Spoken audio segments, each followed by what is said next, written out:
the Know Your Gear podcast.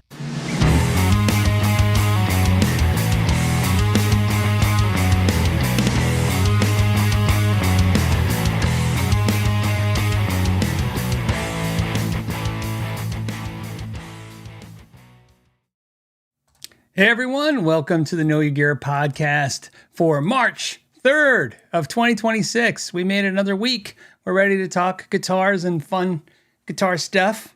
Maybe, hope so.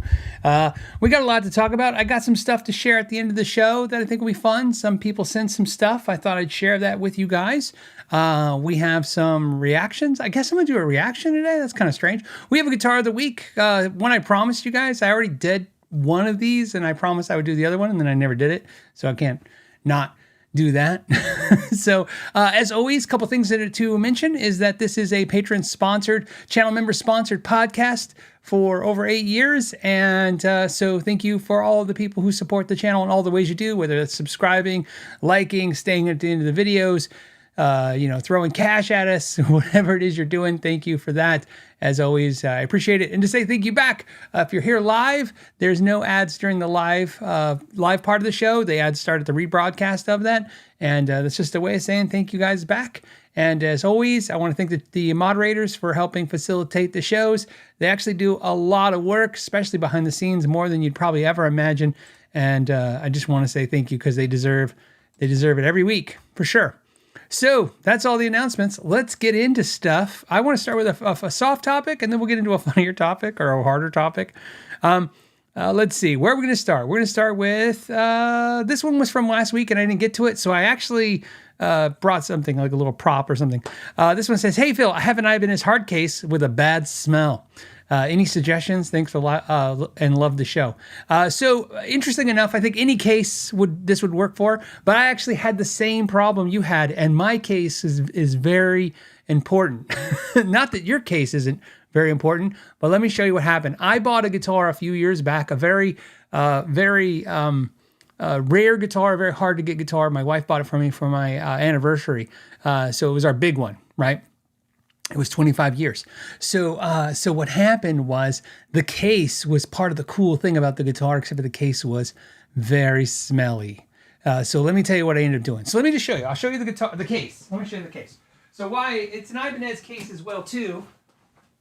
It's an old 80s, 90s. This one's from nice. This is signed by Steve I, Ibanez case. You guys will recognize it's got the pink inside.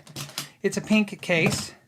I'm going to try and open it this way so I don't damage the guitar. It has an Ibanez Universe in it, swirl. And the case, when you open it up, look, musty, moldy, sure, of course, but not the problem. Smelled like cigarette smoke, definitely. Dirt, grime, grease. I don't know what it was. It had every smell, every horrible smell. And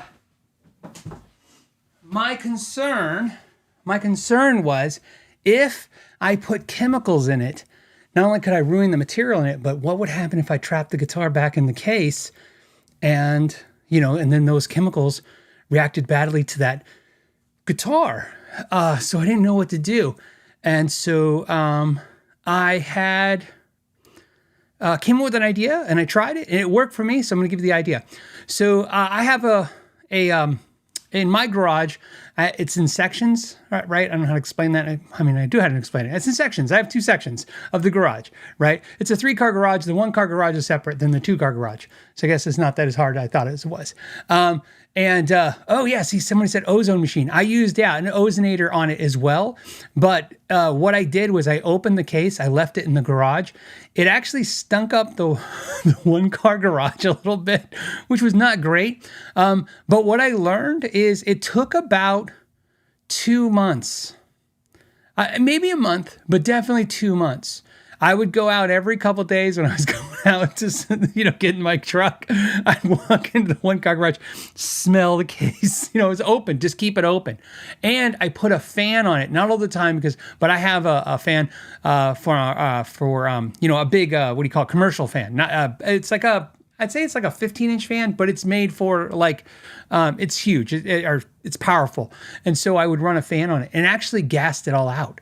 off-gassed it out, I should say. In other words, all the smell eventually just left. So I used some ozone, some of that stuff that you guys just somebody mentioned, like an ozone. It's like an ozonator kind of stuff. I guess I'm not saying it right, but it doesn't matter.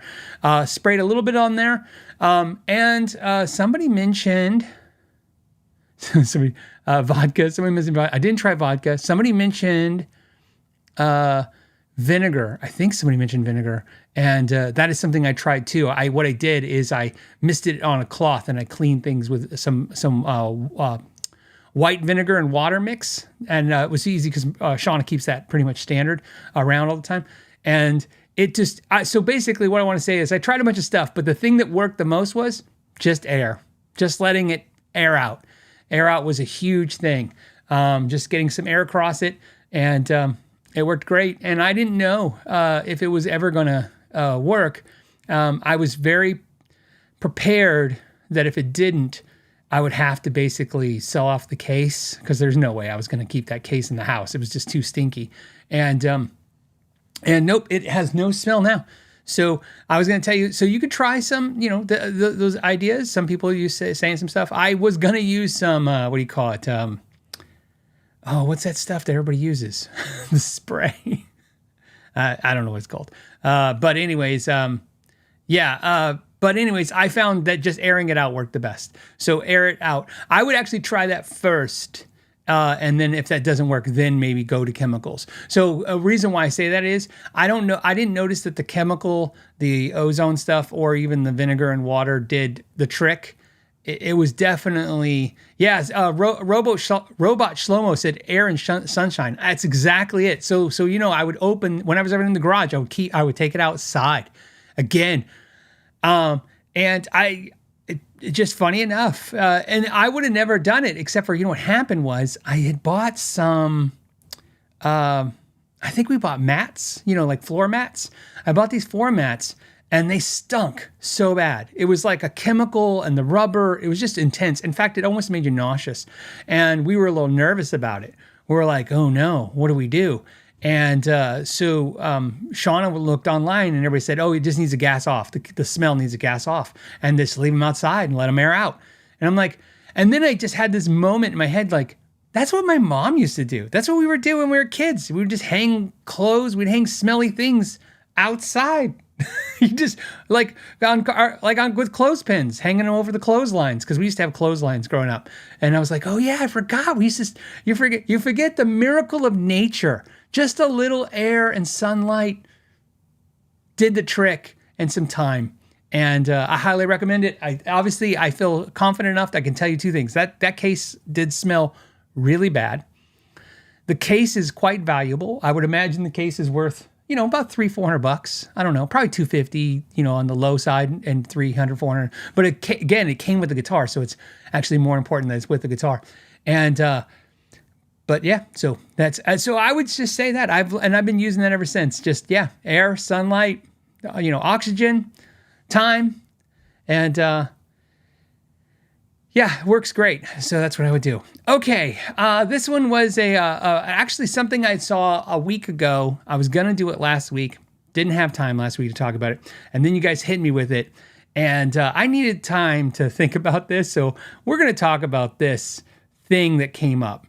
So some of you have probably seen it. Some of you guys probably have no idea what this is. Either way, you'll probably get cut in. So you guys know that Gabe is the CEO of Guitar Center. You probably know that if you watched my interview with him from a year ago. I interviewed Gabe, the CEO of Guitar Center, and then I interviewed Mike Klim, the CEO of Sweetwater, and you get to see their two different styles. What I did ask Guitar Center to do is can I meet him, Gabe, 1 year later? It was about a year ago today. I don't know why I'm saying today, but a year ago. And I said, can we meet back up for a year later to see how his ideas worked and all that worked? So I'll be doing that. That will be at the end of this month. I'll be going to meet with him. And something came up, and I want to share it with you. He posted something on his Instagram, and I have to say, I have a lot of feelings about it, and I want to talk about those feelings and share them with you. Okay, so let's get you up to speed. Let's check. Hey everybody, Gabe Del Porto, CEO of Guitar Center here. We are about to do something insane. We are going to build a revolutionary guitar and guitar brand from the ground up. Guitars haven't changed that much in the last 50 years, and we're about to change that. And we have something that nobody else has, a relationship with you. Our customers are incredible musicians, and we're going to work with you in public, out loud, and share our designs, take your feedback, iterate, and make the best guitar that has ever been made. So make sure to check below. There's links below to Reddit and to Instagram where you can leave your feedback and your comments, and we'll be posting here on a regular basis. Stay tuned. Okay, so a couple things to point out. I saw the Throwback guys on the Throwback podcast. They had actually talked about this. I was listening in the background while I was working, and they brought up some of the interesting legalese that is in that Reddit community post where basically, I'm going to highlight that. Just that's not my main subject here. Just that so not only do you got to submit this idea for this great guitar idea that they don't have, that they want you to have, you have to basically state that you have every legal right to that idea and that you're going to give all those legal rights to you. And this is what's funny, Susan. Susan puts, April Fool's. It's not an April Fool's joke. This, I swear, first of all, it happened in March, and it's not an April Fool's joke. This is so silly. So let's talk about this for a second. First of all, the reason why I want to talk about it is not for any reason to specifically talk about him in this, but it'll help me when I meet with him in a month, if that happens now. Of course, I'd like to point out, I'm more than willing to still go meet with him. I'm absolutely looking forward to it, whether they want me to or not. I got to tell you, in the last 12 months, I have spent more at Guitar Center than I have in the last 12 years. After meeting with him last year, it's not so much that he like blew me away or that I was like, oh, I really like, Guitar Center. My point a year ago, or actually 2 years ago, which is what started the whole meeting him a year ago, was that Reverb is becoming more problematic for me. Craigslist is problematic. And what I mean by this, I just recently bought a pedal on Craigslist. It was fine. It was a friend of the channel, someone who knew the channel. A great experience, of course. But more times than not great experiences. Facebook OfferUp is crazy sometimes, but again, sometimes it works. But it's getting more difficult, okay, to find used gear. And I still use my local mom and pops, and I still use Reverb on the regular. But I had, after thinking about it, going, one thing that's great about Guitar Center is a 45-day return policy. In fact, so I just recently bought what's considered a vintage product, actually 2 vintage products.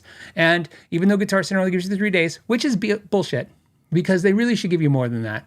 Because first of all, if you get a guitar that's a vintage, even if it's an inexpensive vintage, which still means expensive, just doesn't mean crazy, you get it, and you probably want to sit on it for 24 hours before you want to open it. That's usually the concern. But, let's say you don't do that. You really got to kind of move, And so I think, to me, it should be 3 business days or 5 days as a minimum, but that's okay.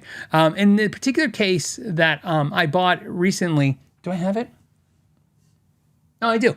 I have a pedal that I bought that Guitar Center considered vintage. So because it was considered vintage, it fell in that 3-day policy. It was a pedal, and it was $200 to $250 less than anywhere online used. So every individual person trying to sell this pedal, I'll show you the pedal, was trying to get way too much for it. It's this Ibanez Tube Screamer Classic. This is the one that, if you guys know, famously like John Mayer used, and of course, because John Mayer said it's good, then all of a sudden it's worth a fortune, and this one was about $250 less than anywhere you can find it right now if you're looking. So pretty reasonable. And it was described as pretty chewed up, which it is. It's got some scuffs. Look at that. Look at those scuffs. But I wasn't concerned about the scuffs or anything, because I had at least 3 days. Like, you get this, I know sometimes when you buy used online, you still get returns. But it's a lot easier if I get this and go, okay, this is not what I thought it was or what they said. Or, hey, it's just crap, just John Mayer hyped it for no reason. And I can walk it back in the store. So those are some great policies that I really like. That's where I think Guitar Center wins. Where I'm really sad to see this post from Gabe is, this is exactly what Guitar Center doesn't need, is to try to get into new businesses. It's like he didn't listen or learn from Gibson and other companies when Gibson's like, hey, let's get into the home stereo audio business. Guitar Center does not need it to get into the building guitar business. And it almost sounds crazy and stupid to say, hey, we have a great idea for a guitar company. Why don't you guys think one up and tell us what it is?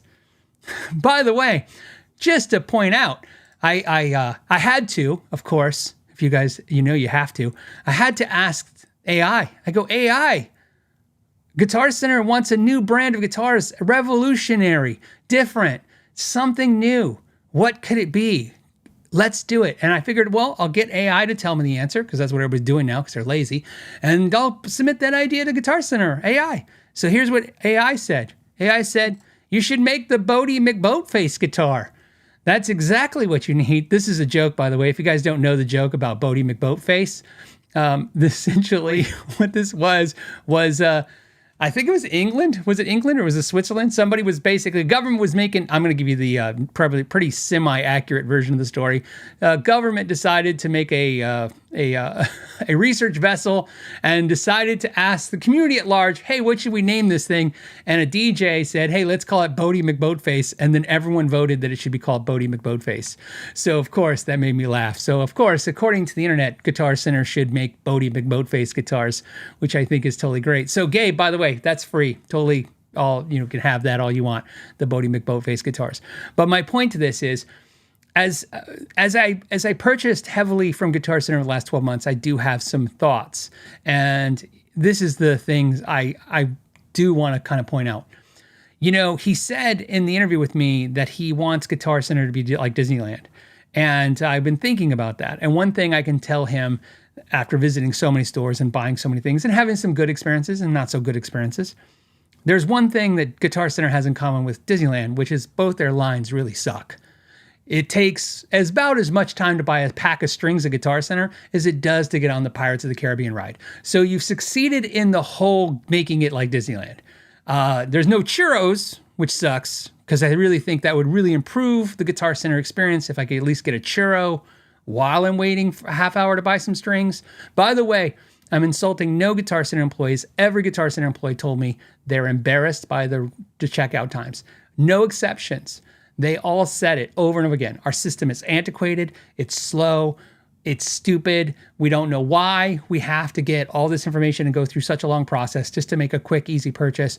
There's, in Guitar Centers, as recent in the last couple months, I've seen customers walk out just because they couldn't get rung up in time, because once anything happens, the process is just destroyed.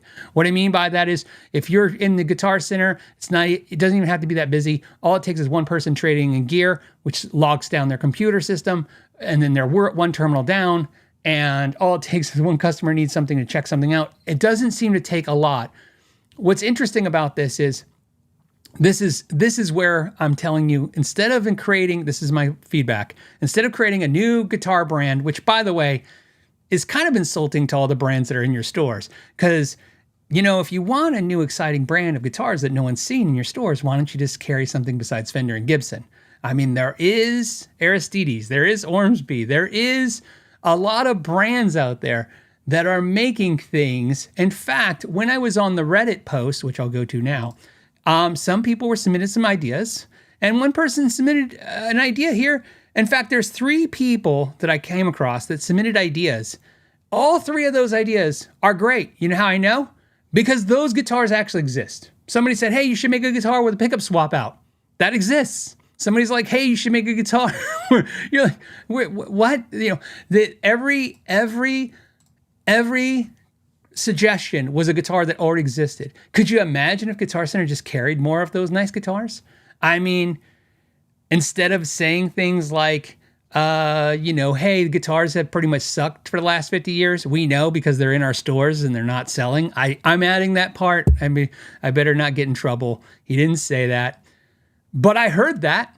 I will tell you this, and a side note, if the CEO of Guitar Center or Sweetwater, which Sweetwater would never do it, came out and said, hey, are you sick of crappy YouTube review videos? We're going to totally make them great now. I'd be like, screw you. I work really hard to make great videos. I'm pretty sure, luckily for, I think, Guitar Center, Paul Reed Smith doesn't care about the internet. He doesn't watch it. I'm pretty sure Paul Reed Smith would hear him and go, what an idiot. This makes no sense. In fact, like you guys said, I thought it was a joke. And I was trying to so, the reason why we didn't talk about it last week, my wife asked me to calm down. She's like, why don't you wait a week and process? Because as soon as I saw this, I go, is this a joke? Is he joking that they want to start a guitar brand? Instead of, I don't know, aren't they supposed to be fixing their stores? Now, granted, I think Guitar Center is doing pretty well right now. And that's probably because they got more inventory and some of his ideas have worked. First of all, making the experience more pleasurable. I've seen some Guitar Centers pretty much reverse everything he asked them to do. I can tell you for a fact that when he said unlock all the guitars, all of them did. Most of them locked them back up. However, there are some stores that don't lock them up. The Tempe store in Tempe, Arizona, the guitars are not locked up. In fact, the locks are actually physically removed, so they can't even relock them up. But it's crazy to me that I think as a company where I think they're really trying to gain ground and maybe try to stop what is essentially the apocalypse to them, which is the Sweetwater, Amazon powerhouse that's coming to them online and crushing them online. You think, because he said he wanted to focus on the stores and keep the stores, you'd think that's where they would focus. In fact, I've seen the stores not improve at all in the last year. Yeah, he made some pedal stations. Okay. For the record, he did say he cleaned the bathroom and he taught them all how to clean the bathrooms and keep the bathroom clean. I don't know. I didn't use their bathrooms, so I don't know that to be true or care, to be honest with you. But what's funny about this is I just thought this, unless it's a publicity stunt, a lot of you guys are mentioning Mitchell. Somebody mentioned to me that, like, you think it's just they're going to slap some new colors on Mitchell's and it's just a hype machine for this? And I go, I'd actually have more respect for him and Guitar Center if it was just a hype that they're like, hey, Mitchell now comes in purple. Right? You said purple's cool, so we did purple. But it seems such a weirdly odd move for them. And especially since, like I said, a year later after talking with him, I mentioned that his systems were antiquated. They're still antiquated. They're still bad. I mentioned to him that his pictures online are horrible. So, I have things to show him. Not only did he get the app, which is good, he improved the pictures. However, improved is not better. I have purchased guitars that came to the house and they had damage, and the reason I didn't see the damage in the photo was that the whiteout thing that they use, the app, whited out because it catches reflections and stuff. It whited out the part that would show that the guitar was damaged, which is important. Granted, to Guitar Center's credit, I walked it back in the store. I showed them the damage. They looked at the original pictures, the damage, and they said, yeah, you're right. And they gave me a full refund and no hassle, and that's what's great about Guitar Center that way. But they still need to improve that system. They still need to improve a lot of things because they are a retail business. Make the retail experience amazing. You don't need to start a brand of guitars. Maybe just go out there and pull more brands in. Or maybe go to the brands that you really like and say, hey, in fact, let me ask you guys this question. If they went to a brand, even to a big brand like Fender or PRS or Gibson, but let's not even talk about them. Let's throw in some mid-tier brands. Let's say they went to Schecter or somebody and said, hey, we have a great idea. We think guitars have been pretty stagnant for the last 50 years. We want to see something different. Why don't you show us some ideas? And if we like them, we'll put in some big orders for them. That seems like really great idea versus what we know this idea is, which is, hey, great. We're going to have the customers, which, by the way, isn't the customers. Let's explain something to maybe Gabe doesn't understand. Gabe, best advice I ever got on YouTube, I'm going to give you right now if you watch this. My friend who was a DJ, a big time national DJ, told me there's a store. He said, this is the best advice he gave me for YouTube. He said, in the DJ world, there's something called van people. And he goes, and van people are when they go, hey, come on to the, Dobson and Elliott on Friday at 3:00. The van's going to be there with Stinkin' Steve. And they said, then they would give out free t-shirts and crap. And the people would go to the van. And what happened was the CEOs, the executives of the radio stations would sometimes go to the vans to see. And they would talk to the people. I'm going to talk to the people. And the people said, What do you want? Do you want more music? Do you want more, more conversations? What do you want on this radio station? They said, we want more giveaways. And so all of a sudden, all the DJs were like, hey, no more talking about the music. We're going to be giving away stuff. And ratings fell like crazy. And the CEOs were like, I don't know what's going on. And the DJ said, well, that's because you went and talked to people who just want free crap. They're not actually the listeners. See, the listeners don't go get free crap because they're stuck in traffic listening to us going to their job. That's your audience. We're talking to the audience. You're talking to people who are van people who want free crap. I thought that was a great advice. What I learned from that was kind of like YouTube. I talk to my audience because this is my audience. By the way, Gabe, your audience really isn't online. It's not on your Instagram channel. It's in your stores. You should go talk to people in your stores. Your Instagram audience is going to go, sure, you should start a guitar brand. I think that's ingenious. You should take your money and throw it at that. What do I care? I'm not going to your store anyways. My point again is there seems to be a better way than just asking the public what they want as a product and then going to a third world country and then doing what everybody else does, which is we know they're going to go to China or Indonesia and just make a product line and slap a brand on it. That as community driven. Somebody mentioned the Chapman guitars. That's how Chapman guitars started, right? You pick the colors, you pick the shapes, we'll start making it. That was a great idea for a YouTube channel 10 years ago. It's a bad idea for $1 billion guitar store now. So that's my thoughts. Let's see what you guys think. Put in the comments, put question marks first so I know that you're talking to me. Insalablablum says, hey, are GC a big franchise? They are the largest franchise of stores in the U.S. They're the largest retailer in the U.S. So they're 300 stores, and they are larger than Sweetwater. You just don't see it that way anymore because if you're online, like a lot of us, you see Sweetwater everywhere, and Sweetwater's really kind of built itself up, and Sweetwater's gained so much ground in half a decade that's pretty crazy to see the growth that they're at. But even with this growth arc, I would say Sweetwater, I would not say Sweetwater's half the size of Guitar Center, but to say that it's 60-70% of the size was probably pretty accurate. There's neither company or public, so therefore a lot of the information is not readily available. But I've been to both corporate headquarters. I've been to the stores. I can just tell you, like, Guitar Center has about 3,000 employees, I'm guessing, but I think I'm pretty in the ballpark, where Sweetwater's more like 1,000 employees, and it might even be further off than that. Then what I mean by that is Guitar Center has way more employees than that. They have a lot of employees, and so it's a big franchise for sure. I mean, I have no doubt that they have the money and the power to start a brand of guitars. I just, like everything, I think it's just a bad move. Why? Not because I'm on YouTube and I have a channel and on Fridays I get to just sit there and say whatever comes out of my ass. It's because I'm a customer of Guitar Center. So I'm telling you what I want as a customer. I want guitars not to be damaged. Like you guys saw, I bought a damaged guitar from Guitar Center. I would like the prices to be fair, reasonable, or even if could be possible, good, right? Like fair, right? I would like a selection of product when I go in the store, so I feel like, hey, I had an experience that I wanted instead of like, this is what's left, and I wish I would have planned better before I came to the store. I would like the experience of shopping at Guitar Center to be better.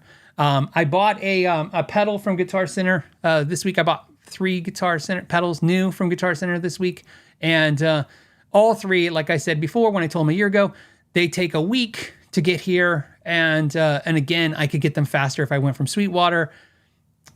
But I chose Guitar Center because like I told you guys, I think Guitar Center is pretty reasonable sometimes on trades if you know how to deal with them. And I had a good amount of gift cards because I traded for gift card stuff, so I was using my gift cards. So the penalty to me was I had to wait longer. Again, in a modern world where anyone else could have got me the product faster, Guitar Center was taking longer. Not my guess is because instead of working on that and improving that, I was talking to somebody at Guitar Center the other day, and they were telling me a story about how a brand new Gibson R, I don't want to say the exact one. Let's just say a custom shop because I don't want to give away who it is, what store it was. They got a Gibson and it had a broken headstock. The problem is that Gibson, when they contacted Gibson, said, we've had it for 3 months. You've had it for 3 months. So, and they're like, but we just opened the box now. And they're like, yeah. And they go, yeah, but You've had it for 3 months. And the store was like, yeah, but it was in the Guitar Center warehouse and they shipped it to the store and then we didn't need it right away. So we waited a month and we opened it.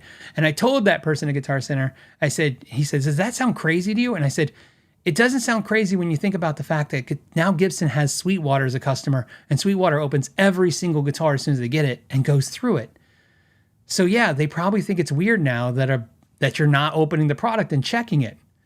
That's just the world we're in. It's, I was a Gibson dealer and they did the same thing to me. I had a damaged product with Gibson and they said I sat on it too long before I told them.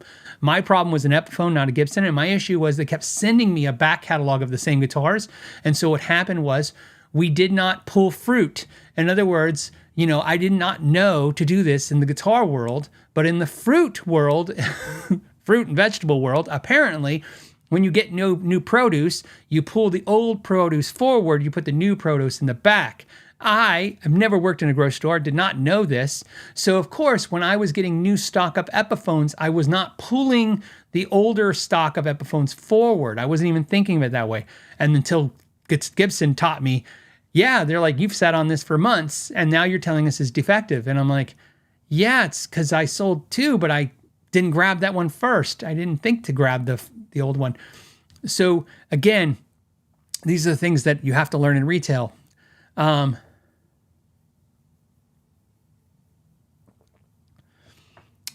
sorry, somebody's saying Sweetwater apparently has to open the guitar and check immediately. Yes. Yeah, well, that's basically what Gibson's saying, for sure. Okay, hold on. Always be rotating. Thank you, Scott. That's a good advice now. Like I said, first in, first out, right? And that's the way. Well, trust me, we switched to that afterwards. I just really don't understand this idea. Maybe I will try, and you guys maybe what you think when I meet with him. Maybe I'm gonna ask him, hey, could you explain this to me? To maybe I'm too dumb to get it, or I'm not seeing the vision here. I just think it's well, I don't know. I just think it's a bad idea. It's a bad effort of energy when I have so many complaints as a customer of Guitar Center that I would rather you focus on that first.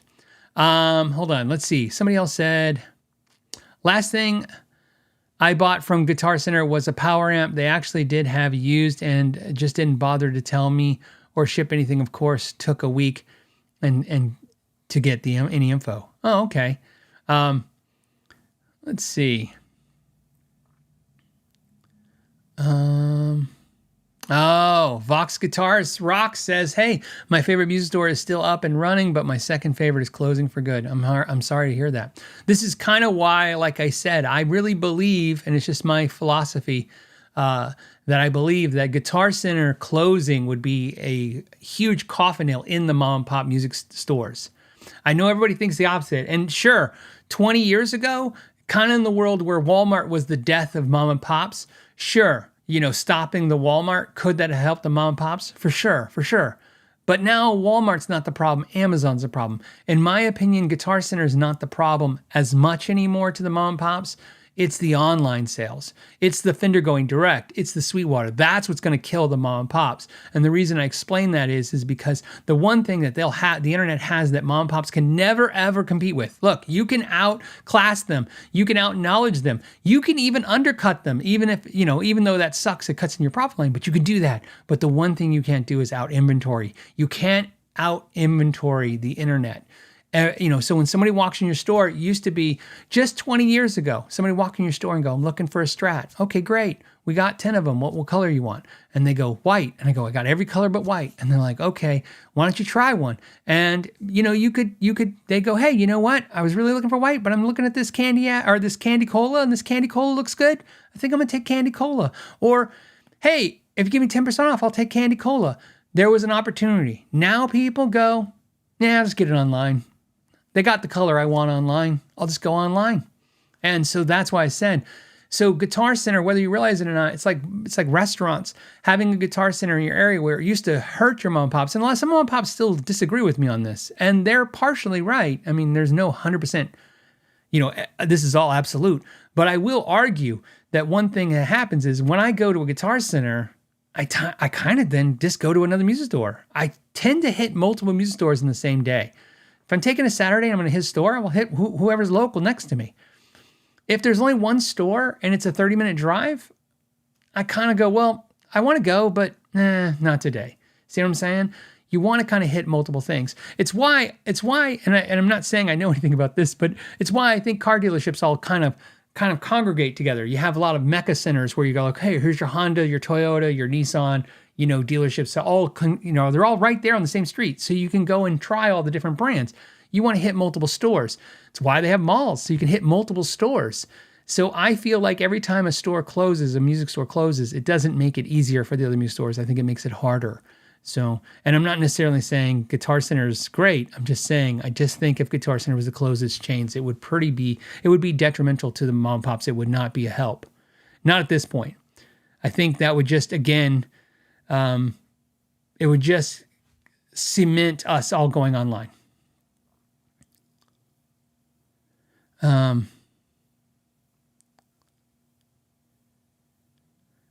Let's see. David says, hey, the problem is, Phil, you bought all the guitars you like. No, look, I still love checking out gear and doing stuff. And I'm obviously having the channel is different because I'm always buying stuff for the channel as well. But no, still me personally, I'm still out there looking at stuff. Like I said, I just bought some stuff. So anyways, let's see. All right. We need to go. Okay, hold on a second. This one's from Steve B. Real. Says, hey, Guitar Center has no core competencies in guitar design. Well, remember, they're asking you to do it. Steve, you got to do it. You figure out what the new innovative guitar line is. Unless Gabe has brought in a team with this expertise, this idea will be a colossal failure. I think it... I told you I'm a pessimist first, so not only do I think it's going to be a colossal failure, I think not the guitar brand, that'll be a colossal failure. I just think the concept, this idea, is a horrible idea. Unless, of course, it's just a fishing expedition because they're either going to do something with Mitchell, or like I said, he's just feeding the, hey, what do you guys think of stuff? And then, they just like, hey, you guys said stuff and we listened, and now it's going to be something totally different. I don't know. I just think the whole idea seems really crazy, but really just unfocused from what I think they should really be focusing on.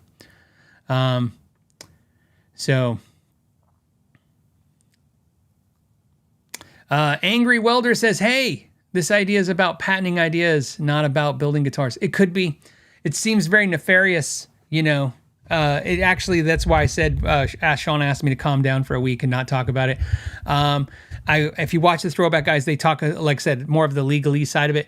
That part really seemed to irritate me emotionally. I try not to be that way. I try to, be even killed and try to process everything and have some kind of opinion that at least, is insightful or helpful to either myself or somebody else. And my first experience of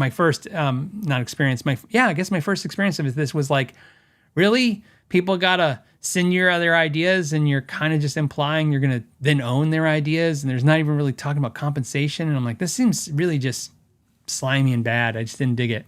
But maybe when I talk to him, we'll have a better insight of it. Or maybe, he'll explain. Look, the Saren says the Shark guitars. Exactly. Innovative, different. I mean, think about this. There's tons of brands. I would love to go into Guitar Center and see tons of new, exciting products on the walls. That would be fun. That's something I don't get to do. You guys don't get to do any. I get to see everything online, and I'd love to go into Guitar Center and check out something different. And I don't necessarily think you have to start a brand of guitars about that.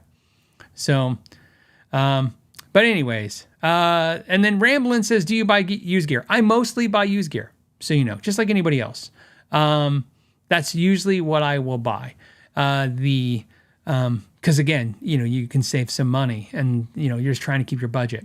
Looking on the wall. Some guitars here are used and some guitars are new. So, interesting enough, the guitars I tend to love the most were mostly used, not because I got them for a deal, because, you just kind of find them, and you're like, oh, this feels really cool. And I like it.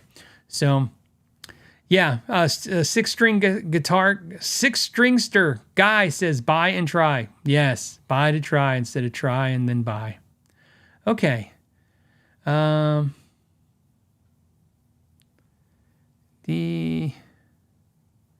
Yes. Okay, let's go on to the next subject. Hold on. Six stringster guy says only problem with Sweetwater is you have to try and then have to pay shipping when you send it back. Like we talked about that last week. So, you don't always have to pay the shipping when they send it back. So sometimes you can talk them out of it, especially if you're going to buy something else. So and you don't have to usually spend the whole thing. So like, let me give you an example. Let's say you buy a $1,000 guitar and you get it and you're like, I'm just not feeling that. You're like, oh no, yeah, I can probably talk them into not charging me, shipping back, but I have to buy another $1,000 guitar. I'll sometimes just go, hey, what else do I need? And I go, well, I look around real quick and I go, actually, I need, like I was thinking about getting a Temple Audio pedal board, or hey, I'm thinking about getting a speaker. I needed this Selection speaker, or maybe I just need something else, or I'll just buy a pedal, and go, hey, I want to return this. It's nothing wrong with it, but hey, I want to buy this other thing. And is there any way, you take care of that for me? And what I will tell you is, and here's what I would imagine, the rep I have does it for me. He's always taking care of me, and it's because I don't ask much of him. So I think that's why. So some people are gonna go, well, it's because you have a YouTube channel. Could be that too, but I don't know. Right? It's so the whole thing's awkward anyways, because in most cases, most of the reps that I deal with, when you guys they look at me going, why are you even talking to us? Why don't you just talk to my, the boss and get it sent to you for free or something? And I'm always like, well, I don't need everything to be my work transaction. I want some things to be my personal world. And it's just a lot easier for me to not think about I got to make a video for everything. So I don't want to trade everything I do for work, because then I'll be working all the time. Let's see. And then last, we'll end on this one. Gray hair newbie says going into direct competition with your bread and butter vendor seems insanely bad idea. I 100% agree. I not only think it's insane to go in that direction. Look, Harley Benton knocking off all their competitors. What am I going to say? Knocking off your competitors, bad idea, right? If you watched Mike Clem, the CEO of Sweetwater, what a different philosophy when he was like, we don't want to do anything that competes with our vendors, right? We don't want that. And to me, Harley Benton knocking off their competitor or their vendors is kind of a weird thing. But then to go, like if I saw the CEO of Thomann, if I saw Hans Thomann come out and say, hey, we know you guys think all the guitars suck. We agree for the last 50 years. We're going to make Harley Benton's amazing, and they're going to be the best brand of guitars you've ever seen because none of these brands could pull it off. I'd be like, wow. Actually, I'll tell you exactly what I think. I would think, wow, you buy a lot of crap from those vendors because they are taking it in the shorts from you, right? That's pretty bold. That's like the boss walking up and telling you like, hey, why don't you go make me coffee, toots, right? Like that's an alpha move, right? To sit there and tell your vendors, hey, I'm going to do whatever I want. If you don't like it, suck it, because where are you going to sell your stuff to?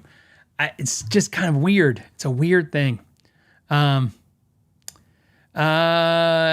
Welder said, GC used to sell their own brand of guitars called Laguna Guitars. They still sell the Mitchell guitars, and they still have like Firewire cables, and then what's the guitar case company? Rode something, right? That's and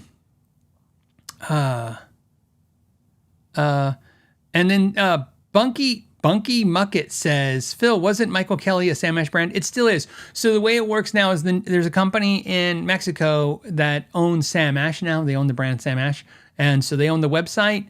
And they own all the brands Sam Ash owns. So they own Harkey, Samson, and Michael Kelly. So they own those brands. So that's how, yes. And so Michael Kelly was a Sam Ash brand. And they bought that brand. And look how great that did for them. So I say that. A Roadrunner. Thank you guys. Everybody's a Roadrunner. Yeah, cases. By the way, I still think that's a smart move. Guitar Center owning Roadrunner is the same reason I think Sweetwater now owning Gator is a smart move. It's like, yeah, you're in a business where you're going to sell a case with pretty much every guitar. I don't want to say pretty much. I mean, even if it's 50%, let's say 50% of the guitars you're going to sell a gig bag and a case. Why not own the company that makes that and your accessories? That makes sense. When you go into Sweetwater, when you go into Costco and you see the Kirkland brands, it seems to make sense a lot of times. Like, these are things that we sell a lot of, so why shouldn't we have more stake in them for more profit? So that makes sense. All right, we're going to jump subjects now. Let's go to something else. We are going to go to, I know Amanda's sending me stuff too. No, this is interesting. This is from Edgar, who says, Edgar says, "Hey, Phil, thank you for everything you do. In an alternate universe, yes, I would have a mustache. I would be evil Phil McKnight with a, you guys remember Knight Rider? Remember when every show would have the villain be just the same actor, but then they'd give him a goatee and a mustache? You must pay the rent. I can't pay the rent. You know, right? It was just, that's how I picture myself. In an alternate universe, I got a mustache. No, okay, we're gonna get back focused. Edgar says, "Hey, in an alternate universe, if you had kept the store and kept making the same videos, okay, like what I'm making now, do you think the store would had suffered or made a killing?" The last year of the store was our record year in sales, and the last year of the store we were only open for half a year. And so the year before that was the second year. So in the 13 years the store was open, 13 and a half, in the 13 years, we saw absolutely, it was, I mean, look, there's a reason why every store has a YouTube channel now. It's why, you know, just having like my stuff in the background, you know, people still confuse. It happens all the time. I appreciate it. I understand it. People still confuse that they think I still have a store. So sometimes we get emails pretty on the regular. "Hey, Phil, I'd like to buy that Dane Electro over to your right. What's the price?" I'm like, "That's my Dane Electro. It's not the store. This is my bedroom." I just keep my bed. No, I'm just kidding. This is my office. So this is the office. Yeah, if we would have, I think I told you guys this. If we would have kept that line of, I think a line of sight, we would have definitely been like an Andertons. Does anyone remember? I can't remember the name, and I feel bad. There was a music store in the U.S. and the guy was friends with Chapman, and he used to put cookies in your guitars, right? They would put fresh baked cookies in those guitars. Everybody was trying to figure out back then, I don't know if you guys know this, and this is why I'm kind of privy to it. Everyone was waiting to see who was going to be the Andertons of the U.S., right? And you know, who was that going to be? And so that actually scared me, that idea. So there was a little bit of fear with that when people would mention that to me all the time, like, "Oh man, you know, your store, it's going to be like a huge online thing." And I'll just tell you, this is the conversation I had with Shauna. Shauna and I sat down one night, and she said, "I didn't get into this business because I want to ship stuff all day. I don't want to run Rift City." Thank you guys. It was Rift City. "I don't want to ship stuff. That's not the business. You know, we opened a music store because we wanted to do what I'm doing now, hang out and talk to musicians, be around people, musicians.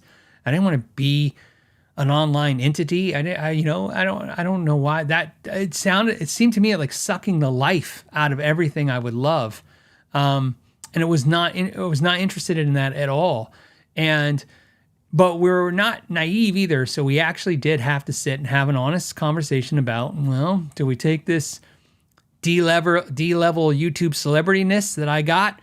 Do I cash that into sales and get everybody to buy all the, you know, "Hey, we carry Chapman guitars too," you know, whatever it is. And it just didn't sit. It didn't work. And I think if you're a diehard viewer of this channel, you know one thing that's crazy, which is when I closed the store, I had no idea I was going to be doing YouTube all this long. We had planned 1 year. That's it. I did a video. It's still up somewhere. It's like, "Hey, I'm closing my store. I'm going to do YouTube now." And in the video, I explained, I'm going to spend a year doing YouTube. And then I'm going to go on to something else. I figured everyone told me. So, you know, just because I try to keep it, you know, some stuff close to the chest, it's not always public. It has to be known this. I tried to give the store, not the store lesson academy, to the teachers. We try to do that. I understand their decision now. I didn't then. I do now. I took my teachers. There was a lot of them. I took them. We went to wing night. We had wings and beer. And I said, here's my idea. I'm going to close the store. We're going to move the Lesson Academy across the street. You're all going to be owners of it. And I'm going to promote it through YouTube. And we'll keep this entity alive. And all of them basically said, but what are we going to do when your 15 minutes of fame's up? Because that's all I got every day. So, everybody told it to me. Everybody did. Half the comments then would say, oh, enjoy your 15 minutes. Don't quit your day job. Do you know how many times? I can't even tell you. If I could, when they say if I had a nickel for every time, I'd be a millionaire. I would be more than a millionaire if I had a nickel for every time someone said, don't quit your day job, doing YouTube. I was like, yeah, that makes total sense, right? Who thinks YouTube's going to be around in a year? So when I closed the store, my thought was I would do YouTube for a year to really just spend some time with my kids, relax in theory, and, start the process of what's next, which I had a what's next all figured out. So, and what next ended up happening was the channel exploded. That's actually when the volume went crazy. Up until then, what I perceived as doing well, we really hit that year. And so, yeah, this was not the plan at all. So, yeah, it's cool. It's a blessing and a curse. But that's the thing. So everybody thought there would be a new Andertons for the USA, and I don't know who that would be now. I would say no one. I'd say no one filled that shoes. It's a little thing, and I shouldn't say certain things because, but I think I'm okay in this to say this. If anyone's watching this, anyone owns a music store and is trying to be the Andertons thing, my advice to you is understand that the magic of what Andertons does is not just all the shticks and all the, the wearing the bandanas, but whether you realize it or not, they are very expressive with their opinions. They have opinions. And a lot of people think they don't, but they're reserved opinions. Sure, everyone has reserved opinions. I have reserved opinions not because I work with companies. No company means anything to me when it comes to a living. But it means something when I have to, like, here I am criticizing Guitar Center. Literally, I just did 2 sponsored Guitar Center videos, and I'm supposed to go meet with the CEO. You understand how this is not probably the best idea, okay? But I have a lot of bad ideas, so I just go with them. But my point is that one of the things that makes Andertons, I think, successful is that they give opinion, even if it is reserved opinion. And so many stores don't do that. So you guys know, Sweetwater doesn't compare products. That's a little tidbit if you don't know. If you haven't paid attention, I pay attention too much to stuff. If you watch all the Sweetwater videos, you'll notice Sweetwater really never compares 2 products. They never pit 2 products together.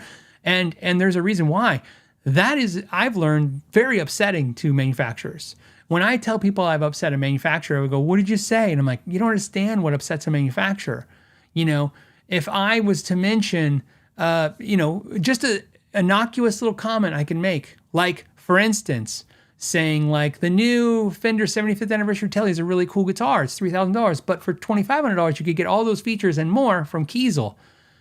You could go, oh, well, he's friends with Kiesel. But the reality is this. That upsets the Fender guys because I'm bringing up a competitor with a better product that's cheaper. That's what upsets manufacturers more than anything else, in my experience. Quality comments, they can get around that.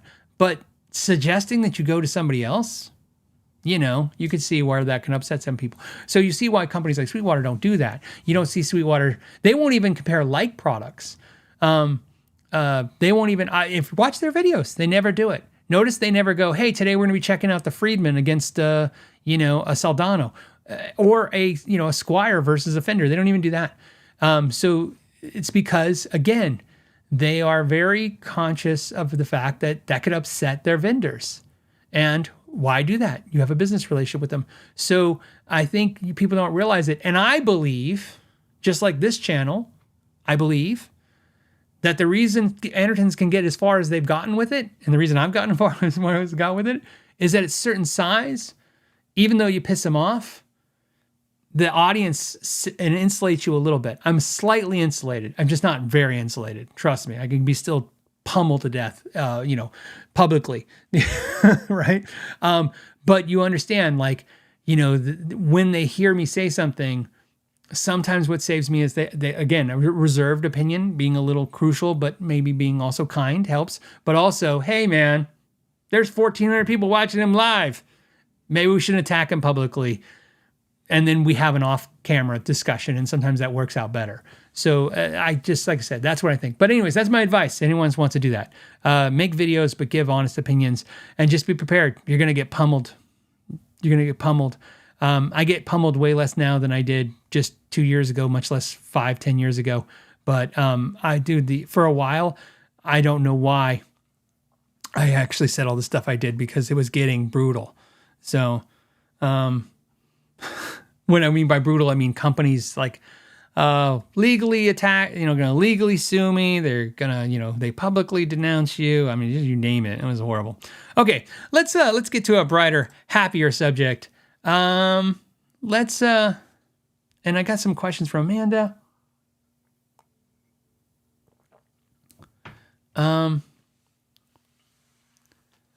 Okay, hold on. This isn't, I'll just get out of the way. Greg wants to know, hey, Phil, why is the premium Patreon membership sold out? Why wouldn't they be unlimited? Thanks. Okay. Yes, I understand. Confusing. So oops, sorry about that. So if you want to become a patron, so you guys know two things. Last week I mentioned there's a half off sale on the $10, well, not the $10 tier, but it's $19 a month, or if you pay for the year, it makes it like $10 a month. And I gave you a coupon code, and it was very confusing for everybody, and it was confusing for us, and I apologize. So what we did is we just reduced the rate. So now if you want the mid-tier, it's half of what it used to be.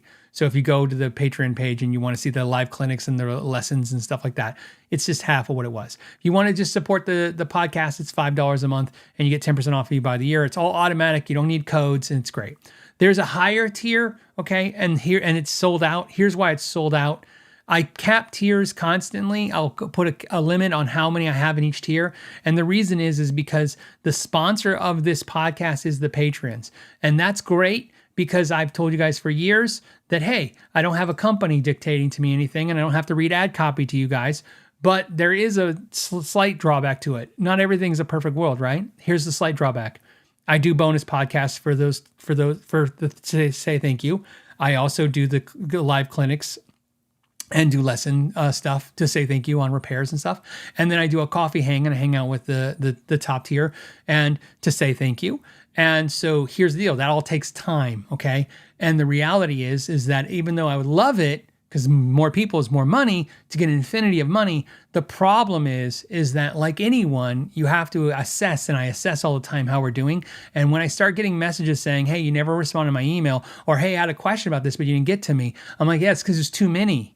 And when there's too many, what I do is I can't kick people out of Patreon. That's not right. That's not fair. So what I do is I just cap it, and I say, okay, I can't handle what I have now. I don't want to add more. So yes, I could take infinity if I wasn't giving you my personal time or feedback or interacting with them. So that's why I have caps sometimes on Patreon. And then when things are less chaotic and I can open it up a little bit, I open up a little bit more. Or sometimes we attrition some people out. Some people attrition out. This is how it works, right? Patrons is an ever revolving door. Some people stay and some people don't. So that's why, to explain that to you, so you know. It's always I'm just trying to do the best for myself and for you guys. I'm trying to find out where that medium is. Like, how can I spend time with my family and make this great experience for you and make money, right? Like anybody, I'm just work-life balancing everything. And this week was pretty horrible, on a side note, because both my kids moved, and at the same time, so we had to help them move during a heat wave, and they all live in like 3,000 foot apartments. I don't know how to explain this to you. I just never walked so many stairs in my life. And it's a great workout. Let's just say that. Let's just say, hey, I had a great workout. I carried so much stuff, so much stairs. It was, man, it's pretty horrible. Let's do something fun. Now it's time for Guitar of the Week. Now it's Guitar of the Week. So Guitar of the Week is where I just share a guitar with you guys. Today I'm sharing a guitar with you guys. This was a guitar that was sent to me. There was 2 guitars sent to me. And I showed you guys one, and I said, hey, I showed you guys the other one. And I just realized I made a mistake, and I left something that was important. So let me do the guitar, and then we'll figure out the how I'm going to share it with you. Okay, so this is the new Dane Electro.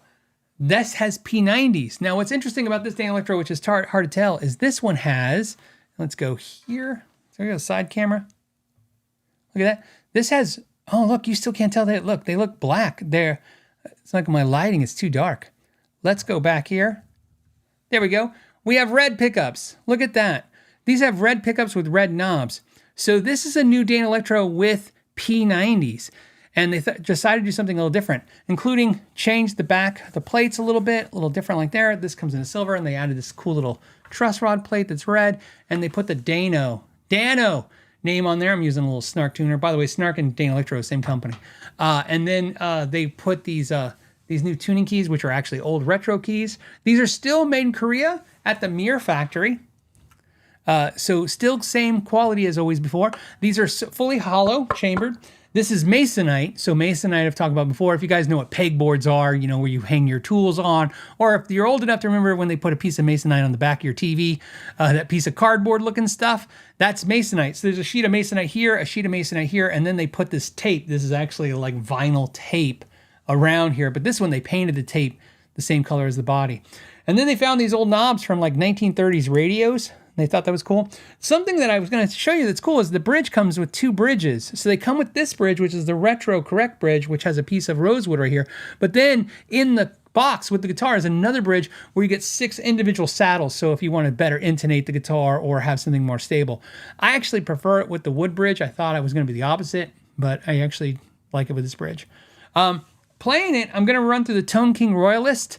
And then for delay, I have a way huge Aquapus delay. There you go. Hit that. Little bit of that. All right, so let's change cameras right here. Here we go. Here we go right here. And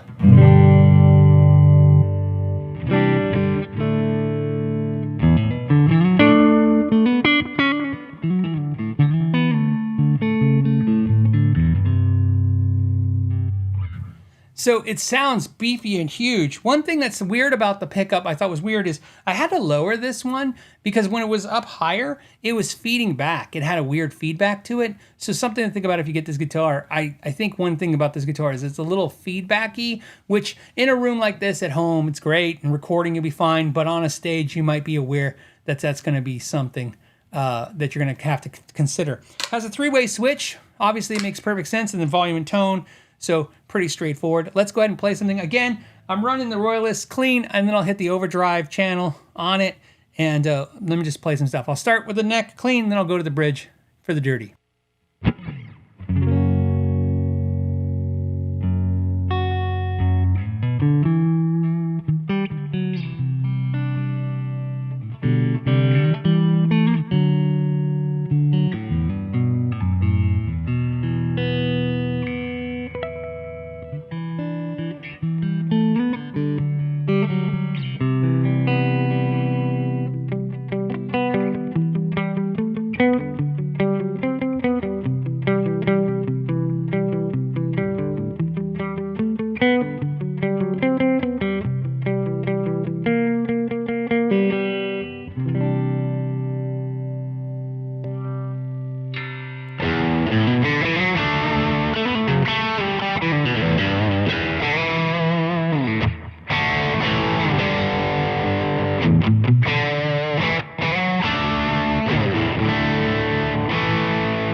Yeah, I really like that. You can see big open sound. This guitar sells for about $599. Doesn't come with a gig bag or a case. But looks amazing. Look at that. The red's kind of popping now. A little bit when I come back a little bit like that. And then look at the back. Look at that. It's a bolt-on neck. I believe it's a maple neck. And then, like I said, masonite hollow body. What do you guys think? It's kind of a cool idea. Do something a little retro. So apparently this is an original 1950s headstock, original 1950s style keys. They pulled a lot of stuff from the 1950s era of Danelectro, but I believe the P90s are totally new and they never did P90s before. This is a more recent thing because they always did the lipstick pickups. So I think they were trying to say, hey, let's give something that people are more interested in. But I really love the burgundy red. See how it's really hard to see? And then burgundy red just pops. So let's go ahead and do a thumbnail. What, like that? We'll do the... Okay, that's our thumbnail for today. So they sent both these out. That was really nice of them. We did the other deep dive too. They thought that was, like I said, I've been friends with Danelectro for many years. And they also use an aluminum nut. So it has an aluminum nut, which I like. So it doesn't have a 0 fret, it just has an aluminum nut. I actually think it sounds really good. I actually once changed the nut on a Danelectro to a bone nut because I was like, hold on, just making sure my thing's muted. Because I was like, this will change the tone and make it sound, beefier and less bright. And actually, no, it made it sound worse. It sounds better with the aluminum. So, and then let's real quick, because some of you guys have the... Hold on. Some of you guys always want to know this stuff. Here it is. Okay, ready? For those that want full specifications and information, you can find this at Chicago Music Exchange. Look at that, $10 off. Do these pop-ups. Let's see what they say. It comes factory setup standard 21 frets. Weird. No, pretty big. Okay, here we go. What do we got for information? We have full bell headstock 1954. Rosewood saddle bridge, but like I said, it also comes with the steel saddle bridge as well. This is also, it's got the rare U3 pickguard from 1955. It's cool colors. This one does not have the lipstick pickups. This has the P90s. You'd think there'd be more information. Let me go here. Why is that so vague?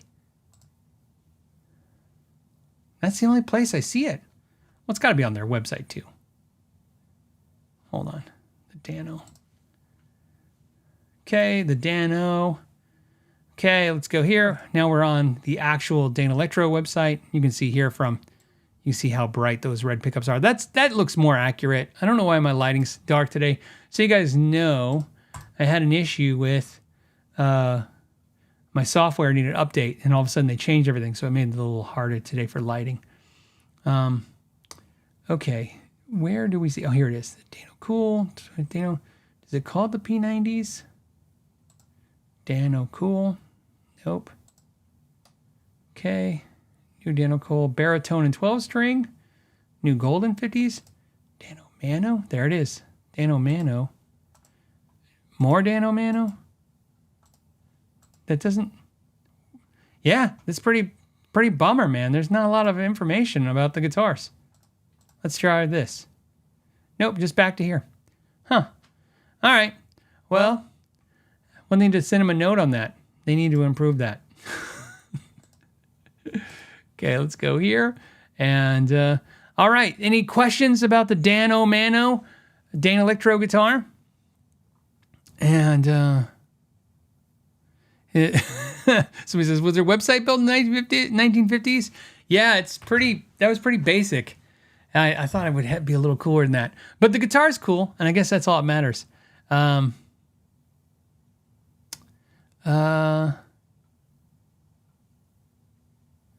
No, let's see. You guys got a lot of Dano Mano jokes.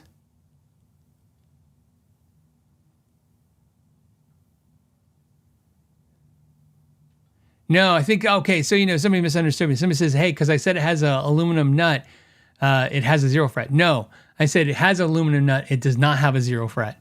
That's what I was saying. That's what I said. I probably just said it fast. Can you get a gig bag instead of an extra bridge? You can't. So, Jaded Jerome wants to know, is it exclusive for Chicago Music Exchange? It is not, as far as I know, but it's a new guitar. So it just came out here at the NAMM show. So, so I would imagine eventually Sweetwater and other places will have them as well in stock, but not so much now. All right. And if you guys have more questions about the guitar, we can still answer them. We don't have to do anything in... Okay, hold on a second. Okay. Okay, this one is from Amanda. It says, Eduardo wants to know, hey, I'm moving from SoCal to Phoenix, Arizona. Tips on guitar care for the dry Arizona weather. It's basically the same thing. You live in a desert too, so it's the same. It's just we're a hotter desert. I wouldn't say we're a drier desert from SoCal. Maybe a little drier, but it's mostly, it's the heat. What do you need to do? Nothing. Arizona is, like I said, terraformed, so it's going to feel like California for most of the year. It's going to look like California all year. It's just going to be really hot for about 5 months. So that's right. Notice I didn't say 3. That's the big lie. Everybody goes 3 months of the year. It's like 5 to 6 months of the year is hot. It's 3 months of the year is psycho hot. So, somebody wants to know if I've ever used the Tank Series pedals. You mean the Ibanez Tank Series pedals? I have not, although I am curious about them. I've been buying pedals, again, collecting pedals in the last few months, and I've really gotten crazy with it, more than I ever did before. Ever. This is the craziest pedal collection I've ever had, and I don't know what caused it, what started the process. It just all of a sudden I just like, oh yeah, I think I want to get this pedal, and then, you know, I don't know, you know, I think, and and this might be a touchy subject, so please hear me out before you react, okay? Because I have a feeling it's not just me, it's other people too. I think during the tariff talks, you know, when the tariffs were a bigger deal and they were talking about them more. Now, you know, it's like everything in the world. We're on the next crisis, right? To talk about the tariff discussion. There was so many pedal makers, and I don't want to indict all of the pedal makers. That doesn't seem very fair. But there was a bunch that were like, "Hey, man, there's tariffs, and you're going to have to pay."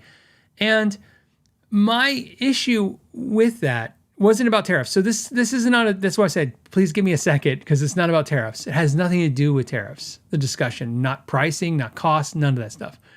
It has to do with this simple idea. You know, as you guys know, I've been going to the gym because I have a trainer now, and I've been doing that since August of last year. It's pretty good. You know, it's an interesting thing. I've had to relearn everything about everything, how I eat, how I do everything. And what I kind of learned is, if somebody sold me some, and please hear me out. If somebody sold me some vegetables at the store and it said pre-washed, organic, okay, it said organic vegetables, pre-washed, right, organic, and better yet, let's not say pre-washed. Let's say it says, if I buy a vegetable, it says organic, and I go, okay, it's organic. It's, you know, this is a better choice for me, less pesticides. Let's go with this route. I buy this, and there was a notice on the bag that said, please rinse to get off the pesticides. I'd be like, wait a minute. I thought I paid for organic. I paid extra, right? Didn't I get organic? And if they were to say to me, well, yeah, it's organic, but we still got to spray, you know, you can't get 100% organic. That's just crazy. We got to spray some pesticides on them. And I'd be like, yeah, but my problem is that I paid more for this feature and you didn't mention the other thing, right? You're just mentioning the organic. And I kind of felt that way about pedals. Look, we all know, especially as Americans, but everybody in the world is affected by this. We all know that when something says made in USA, it's not 100% made in USA anymore. It's been that way forever, right? My point is that when somebody says this pedal's made in the USA, I never thought, and I don't think most of you thought, oh, yeah, it means it's all made in here in the US. Sure, maybe something came from outside the US. Maybe it came from, not only China, but maybe the paint, maybe the components. We know it's like, hey, look, there's no manufacturers making capacitors here, so maybe there's no capacitors in this thing, right? In theory, I'm just talking again. my point is that when the pedal company started saying, hey man, we got to pass these tariffs on you because these this is all expensive stuff because it comes, from other countries. And I was like a lot of you, I think, going, yeah, but you said it was made in the USA. And they're like, well, it's not 100% made in the USA. And I'm like, yeah, but see, this is a $300 pedal. It was definitely because it was made in the USA, right? Because I can buy a pedal made in China for $50. It was because it was made in USA. And I'm not accusing them of lying. I'm kind of accusing them like I'm talking about with the organic. They're like, well, it's mostly made in USA. I'm like, okay. I kind of felt like it took some of the romance out of what I liked about these expensive boutique pedals, supporting a small builder that's giving me mostly made in USA parts and mostly made in the USA parts. And this is the funny part about this. I had an experience recently in the last 6 months where I had something done to the house and it was affected by a tariff. And they said, oh, it's going to be a small increase because of the tariff. Now we're talking about thousands and thousands of dollars. They go, it's going to be like $30 more for the tariff. And I go, oh, that's it? And they go, well, it's only like one thing we get from outside the US. The rest of it's all made here in the US. And I go, oh, that's great. I think when I would hear companies go out there and say, oh, this is a pedal made in the USA, we're going to have to double, triple the prices now. And I'm like, wait a minute. So is any of it coming from the US at all? And that's where I think I got a little, it kind of emotionally hit me. I'm like, it's supposed to be made in the USA. We all acknowledge as a social contract that it can't be done, right? You're sourcing as much as you can, and we all understand that as consumers, and we all understand that as just people on the planet Earth now in the global world we're in. But now it's kind of sounding like none of it came from the US. Like none of it came from the US, and it's just being assembled here. And now because it's being assembled here, it's all this. And so my point is, that kind of put a taste in my mouth. And then what happened that's strange is I found myself, and I obviously others too, because I see the market really humming right now, buying older pedals. And not because I believe they're made, I told you, I just showed you a pedal here. This was made in Japan. It's not made in the USA. So it's not about USA. Don't you confuse this. I'm not buying pedals that are made in USA. What it is all of a sudden I just found that I'm more interested in older pedals than newer pedals. And so I've been buying lots of pedals that are older again because of the fact that kind of hit me weird as someone who is supporting. And I think it's because I just don't like the idea of being scolded by a business I'm supporting. And that's kind of how it felt to me sometimes. Like, you better hurry up and buy before the real price increases come. And I'm like, look, I feel for your situation. We're all trying to get through this world together. But like I said, I use the term social contract. But this social contract means we knew it wasn't all what you said, but I kind of implied it should be more than what you said. I got this for you guys. I'm going to go on a segue here just to kind of share this with you. Somebody sent this message and to email to me, and they said, let me find it. Okay, so I can answer a question, and it has nothing to do with pedals, but I'm just telling you my theory why I think, by the way, people are buying older pedals right now again, and that's what I'm saying. I'm buying a lot of older pedals. But let's segue a little bit, because this ties into, somebody sent me an email. I got an email, and the question was, so this is what they said. Phil, I was watching another podcast this week, and they were saying on the podcast that Fender can no longer say made in USA on their guitars because the guitars are mostly made in Korea. So interesting. I could not find the podcast. So you guys know, when you guys source that to me, when you guys send me stuff, could you do that? Just say, hey, look, it was on this show. I'll watch it. I tend to watch a lot of stuff, when I'm working or if I'm right before I go to bed, especially if I think it's going to come up on Friday's show. I like to be a little bit more informed. What I can help with is this. I did this research a year ago. This was a pretty extensive research that I did, and it was possible for a video, but I never made the video, but it might help in this question, and so I pulled it up. So that's what I'm looking at right now. I thought I would share this with you guys. So this is a breakdown. What's nice about Fender, right? Like I said, when I condemn Fender, when I condemn Guitar Center for, understand, I love them too. And so there's good things to say. One good thing about Fender is every single, because I told you I was a Fender dealer for 11 of the 13 years I had a store. As a Fender dealer and a Fender certified repair tech, what I can tell you is every single component and part on a Fender product has a serial number that you can access and get to, and it tells you everything. So what's great about Fender, unlike some companies where they go, I don't know, and they shrug their shoulders, Fender will actually break anything down to you. So let me explain what is in a Fender American Professional 2 Stratocaster or a Fender American Stratocaster or Tele today as of 2026, and you decide where it's made, okay? Fender guitars, ready? Fender tuners are made in Taiwan. The nut is made in the USA. The maple neck is sourced from North America, which probably implies northern United States, and then, of course, mostly Canada. So mostly Canada. Rosewood comes from India. The frets are from the USA. So in other words, they get the fret material from the USA, except for some Fender guitars, especially vintage fret wire. My guess is the vintage fret wire, but that's my guess, is sourced from Japan. So fret wire comes from USA and Japan. The vintage bridges that you see on Fender guitars, so if it's a vintage reissue bridge, it's made in Taiwan. Bent saddles, in other words, the saddles you see on the American Professional 2 Series guitars that have the bent saddles, those are actually made in the USA. They're actually made in the Fender factory. They're using the same machine that started it all, been in those saddles. Bridge posts are also made in the USA. The deluxe bridge is entirely made in the USA. Volume pots are made in Taiwan, which would also be the tone pots. Like I told you guys last week, it's both parts. The output jacks are made in the USA. The output jack plate, like on a Telecaster, is also stamped and made in the USA. Neck plate is made in the USA. The neck plate screws are made in Taiwan. This is all absolutely verified, by the way. I pulled this up by part number because it gives me all the part numbers because I still can access that stuff. Pickguard screws are made in Taiwan. Alder body is from the USA. Ash bodies are also from the USA. They source those. That's where they get alder and ash from. Pickups are assembled in the USA from US and import parts. That's the only thing I can find out. That obviously would imply to me, and again, I'm just going to imply, that my guess is they're getting the copper wire from China and probably sourced from copper mines out of Chile. That's probably where that is. And of course, the magnets are probably being sourced out of China. That's just my guess. It could be Korea because Korea is known for making a lot of pickup parts as well. The pickguards are made in the USA. Although they're made in the USA, we don't know what the material is actually manufactured. It could be material made in China, and then they actually cut them into pickguards. This is where it gets a little tricky because stuff is what it is when it becomes what it is.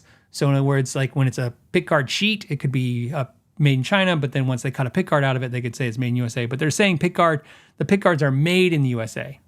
And the case is from Vietnam. The current case that they're using is Vietnam. So that is the breakdown of a Fender guitar. So is it made in USA? Well, first of all, let's talk about why it doesn't say made in USA and it says made in it says Corona, California. Just like the new Mexico made guitars don't say made in Mexico anymore. They say Ensenada, Mexico. I believe that is for uniformity. I think it's because Fender made the decision, hey, since we're putting Corona, California on the USA stuff, let's just put the city and Ensenada, Mexico on the Mexican-made guitars and stop putting made in Mexico. The made in part was California passed a law that if it's not 100% made in USA, so this is easy to figure out. You can research this a little bit. So California passed a law, this is many years back, that says if a product's not 100% made in USA, they can't put made in USA. They have to put it like assembled in USA. Okay.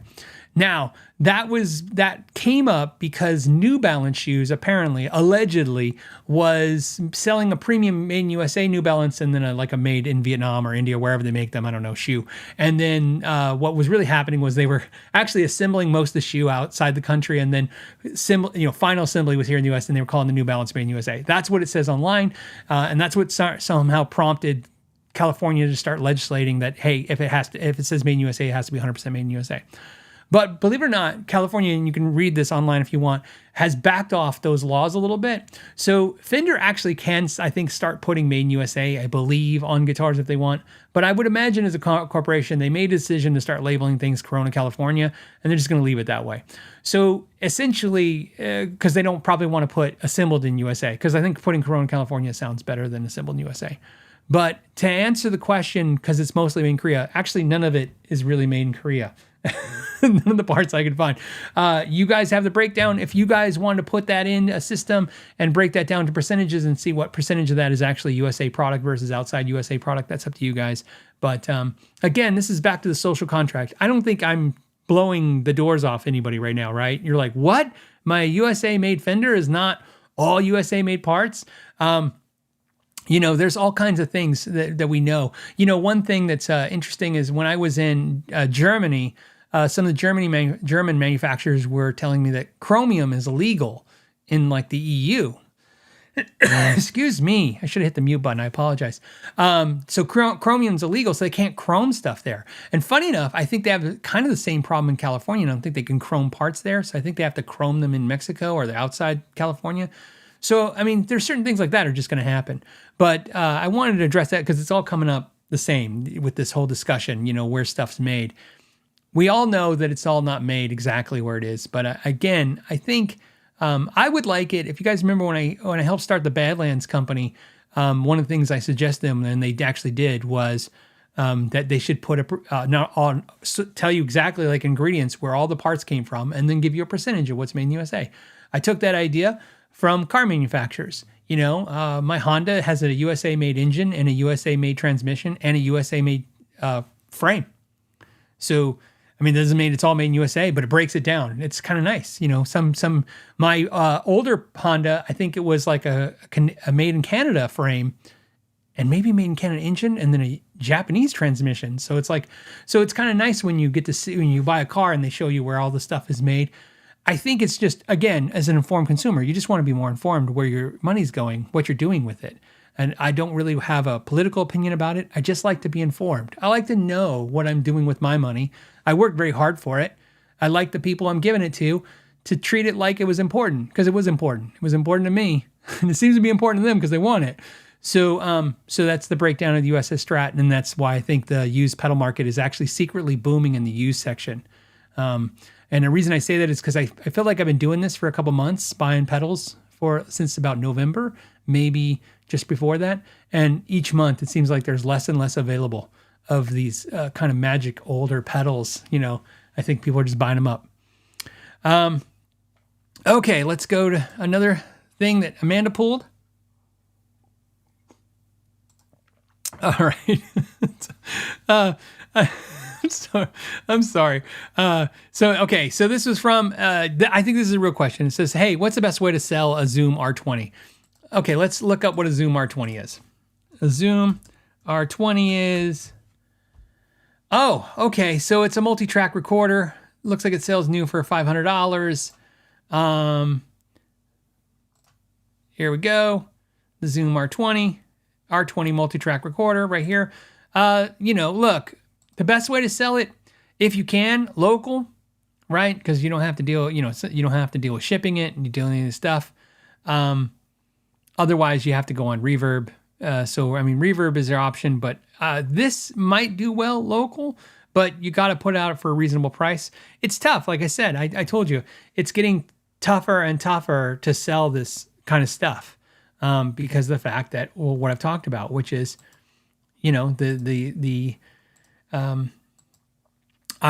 just had a guy, I felt bad for him, not necessarily like super bad for him, but I was interested. I saw a bass. I was thinking about getting another bass, and I thought his price was a little high for what it was worth, but it was not super high. It wasn't being ridiculous. I thought he was on the top end of what it should be, but it was a good price. It's not like he was being crazy. I threw him a 15%, hey, I'd like 15% off. And when I did that, I was actually thinking like, if I got 10, I'd probably buy it. And then he was actually really on it and sent me a response within 24 hours, probably by the next morning, said, hey, I'll do 10% off. And right there, I should have said, okay, yeah, great. But what happened was in this current market and climate and time, I was like, do I really need it? No, I got a lot of stuff. I'm good. And so I was like, nah, I'm not interested. Over 5%. I think it was like $40 difference in price, maybe $30. So, the sale was lost over $30. It's a tough market, is what I'm trying to say. Because, he was even nice. He followed up with me and said, hey, are you interested? And I'm like, believe it or not, I'm not. And it's funny. And actually sad, I think now if he was to send me a message and going, hey, I'll do it for the 15. I don't know if I'd actually say yes. It'd be 50-50. I'd have to talk myself into it again. Because it was so easy to talk myself out of something I really didn't need. So, sorry, somebody caught me off guard with my car was made on Earth with parts sourced from Mars. Yeah, well, yeah, it sounds like a fancy car. Okay.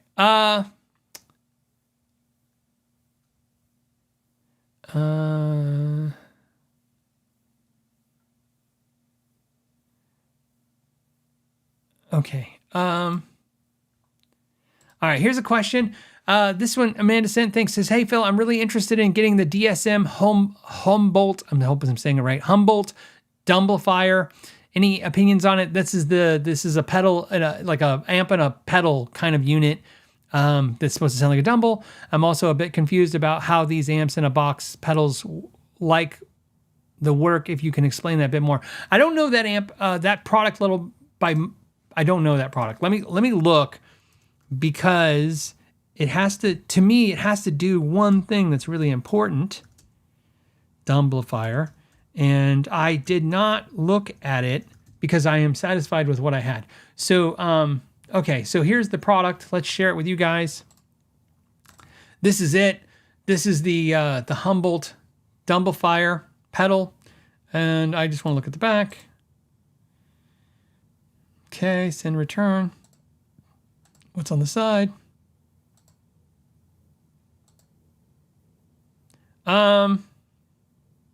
Cab sims right there, but where's is there a USB?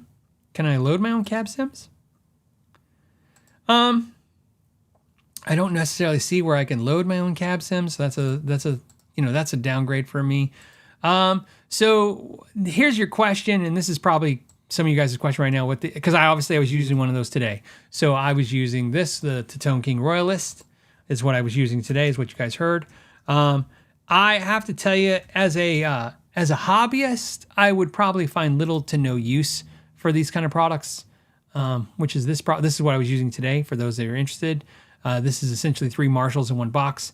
But as a podcaster or as a content creator, this is an absolute amazing product for me, because I can run it straight to you guys, and you guys hear it, and I hear it through my monitors, and I hear what you hear, and you hear what I hear, and it just makes my life easy. And as someone who has to do mobile content sometimes and go somewhere and maybe demo a product on the fly, like if I'm demoing a guitar, to be able to plug into that and run a line of this out into a mixer that's going into my camera or into a mixer that's just recording it separate is nice for making content. It makes my life really easy, essentially like the HX Stomp and things like that.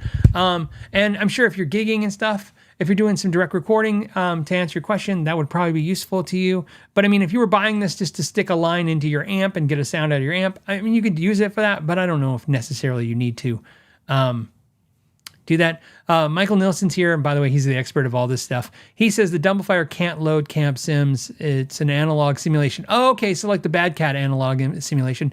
It's a cool pedal, not exactly tube sounding, but pretty cool. Yeah, I have to tell you guys, I told you guys this. I like the UA pedals. I like a lot of the stuff that's on the market.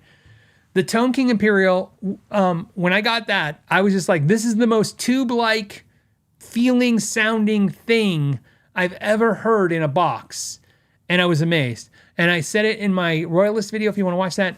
It was Guitar Center reached out and said, hey, can we send you the Royalist? And of course, I was like, well, I'm super curious. Send it out, right? Go ahead, send it.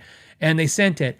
And I got to tell you, the Royalist, the overdrives in the Royalist I think are better than the Imperial, and the clean on the Royalist is usable, where the clean on the Imperial is amazing. To me, it's just form and function. It feels tube-like, and it sounds good, and it does the job well. And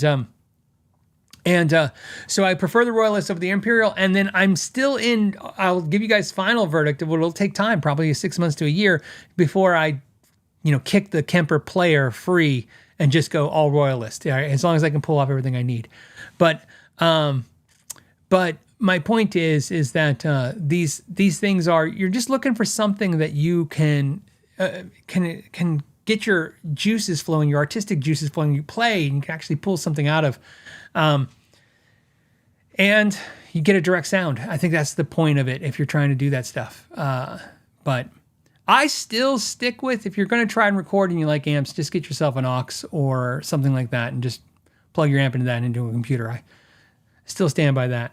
I'm working on a video. I will let you guys know whether it goes on this channel, the Phil McKnight channel, or the Know Your Gear channel. I haven't decided yet, because I haven't decided what kind of video it is in that style. But I've been working on this as a video that I've been wanting to make. It's 10, and again, I'm trying to get to 10. That's the problem. It might be 5, but it's 10 products that I absolutely cannot live without, and I've had forever. and then giving you some insight on why I love them. But I can tell you, just to help you out, the aux is definitely one of them. The only thing that's going to ever make me get rid of the aux is if they make a different aux that's better, or if somebody makes something that I just like better than the aux. But as a just getting stuff done, the aux is great. And I feel that way about the Royalist. It's another piece of equipment where I just feel like I can get so much done. And then this one came from Amanda. It says, "Hey Phil, I just got the Friedman IRX, and man, is this thing noisy, even with the integrated noise gate at 80%. I play high gain, and I'm wondering what might help quiet this awesome pedal down." I know the guys at Synergy said that with these Friedman IRX, these pedals, that sometimes you want to make sure you do the latest update. So make sure you've done that. I don't know if that's going to fix it. I have not played the IRX. I did not like the Friedman pedal. So, I got one, and I bought it from Guitar Center. So I had it for about 2 weeks, and then I was like, nope, it's going to go. In fact, just for the record, I liked it so not much. Why I'm talking like that. I did like it so much that when the opportunity to try the Tone King Imperial came up, I was like, no, thank you. I'm just not digging this pedal. I thought it was a little bright, a little thin on the Friedman, and I just wasn't, it just didn't do what I want. I had the Friedman that's supposed to be like the BE. I just wasn't loving it. And I was told by the Synergy guys, hey, make sure you do the update. I did the update, and I was like, oh, okay.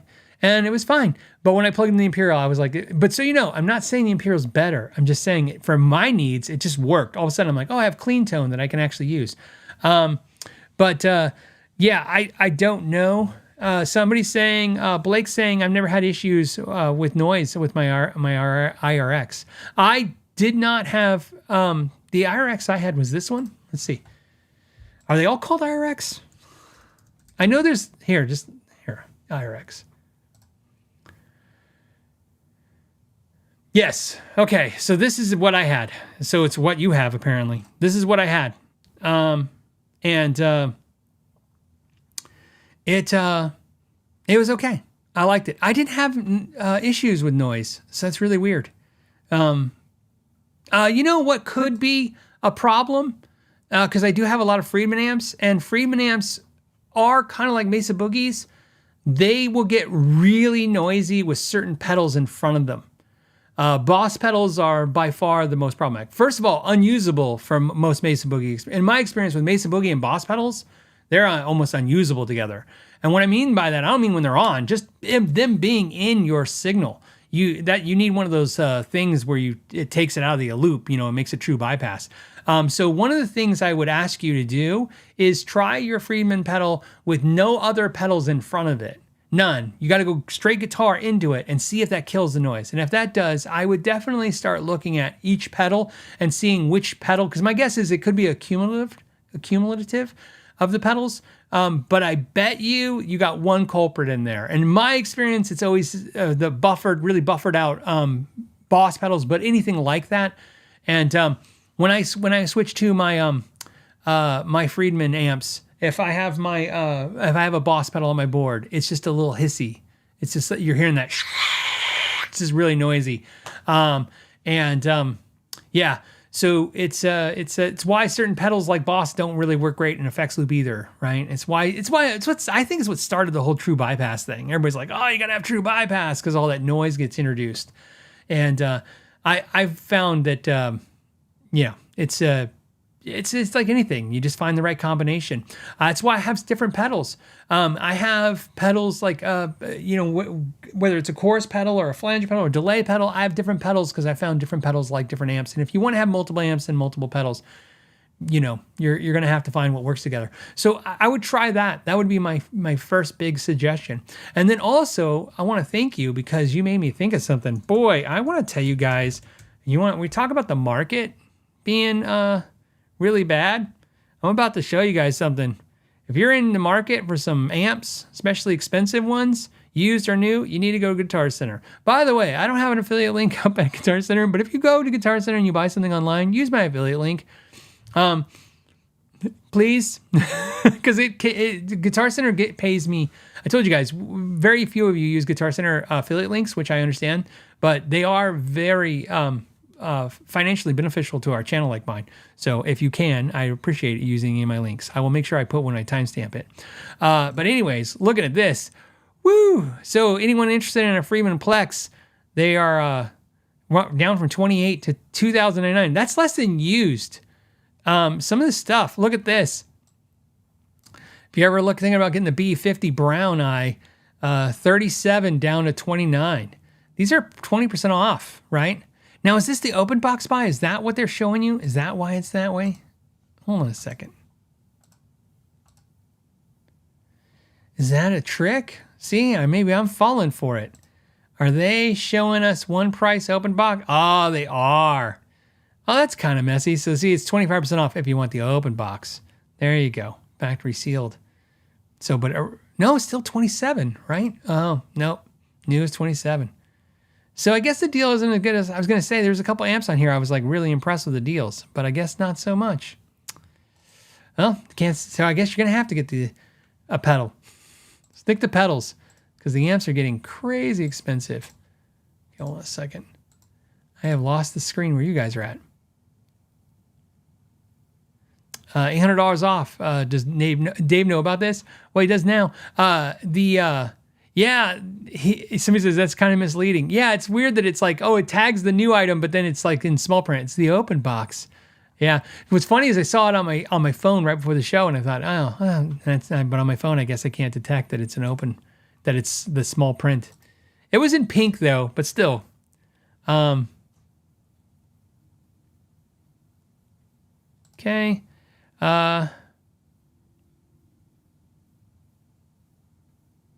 Okay, hold on a second. Okay. Some of these questions, I don't understand. Okay.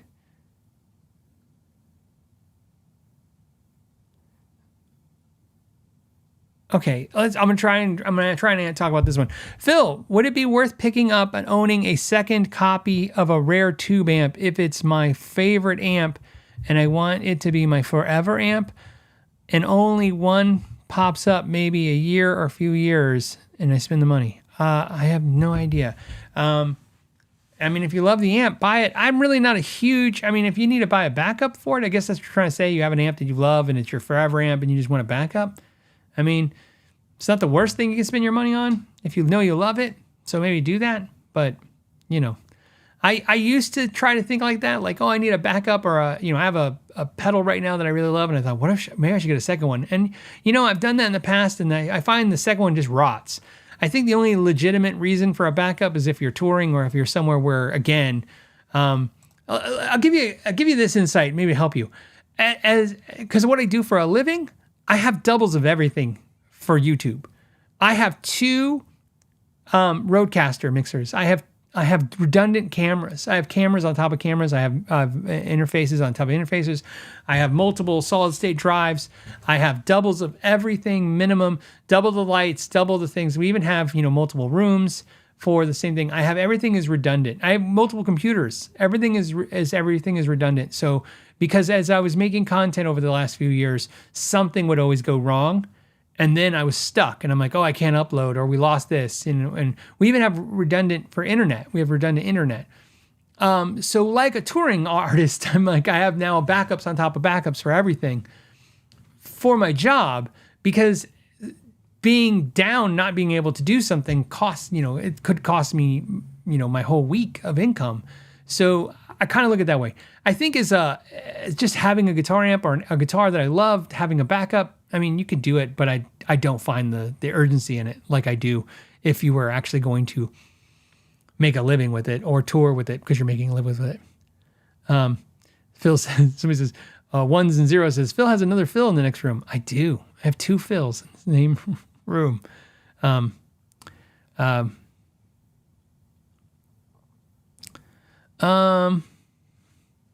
Yeah.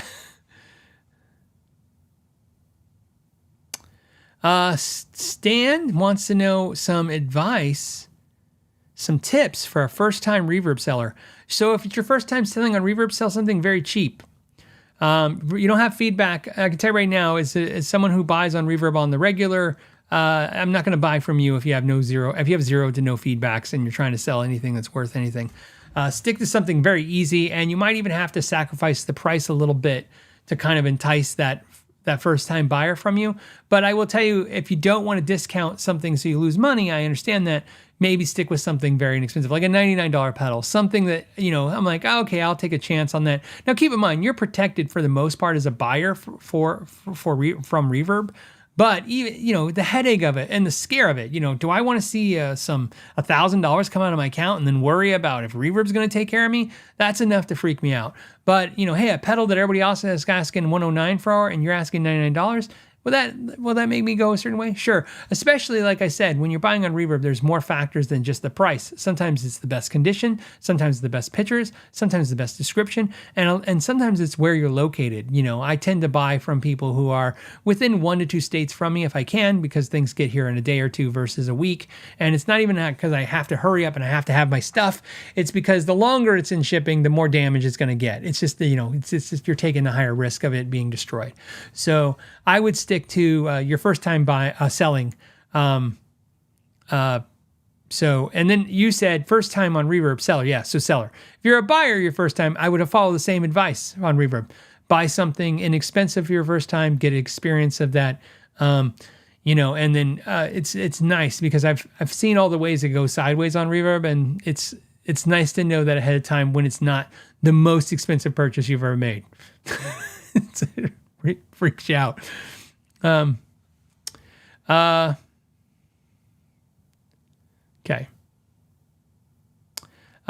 Blue Note Guitar says, Phil, you ever tried a Roland Blues Cube? I absolutely love the Roland Blues Cube. I was using one forever. I used to use Roland Cube amps until the Katana came out. What killed it from me was one night we took the Blues Cube, which is a great amp. We took the Roland Cube 80, the Roland Cube 60, a Boss Katana. I don't remember if it was 100 watt or 50 watt, but it was the first gen. This is when they first came out. And then another Roland amp a Jazz Chorus, but not the 120. It was like the 60. And we put them all in a row and we would play all of them. And what we kind of figured out was, maybe the Blues Cube had more mids and it sounded more guitar ampish a little bit, but the Katana was the winner all the way across. I think everybody kind of agreed. So I love the Blues Cube, and I would still highly recommend it, but I think, it's a money thing, right? So for the money of the Katana, it's just hard to beat. It's hard to beat. Okay.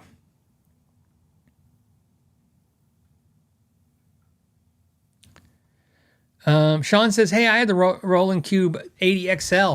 It's just the Katana 1.0. Yeah.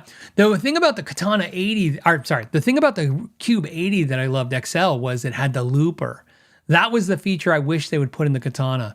Especially the way they did it in that amp was fantastic because you could hook up a foot switch, but it was at the time Roland was being jackasses like they're better now. But back in the day, Roland would make, you would have to buy the foot switches separate. You had to buy Roland foot switches and they had to take batteries and it was like annoying. As a dealer selling for them, it was annoying because customers were like, can I use another switch? Like, nope, you got to use the Roland, powered switch. But the thing about the Cube 80 XL's looper that was great was it had that feature where you could hit record, you hit it and it would flash and it wouldn't start recording until you start playing.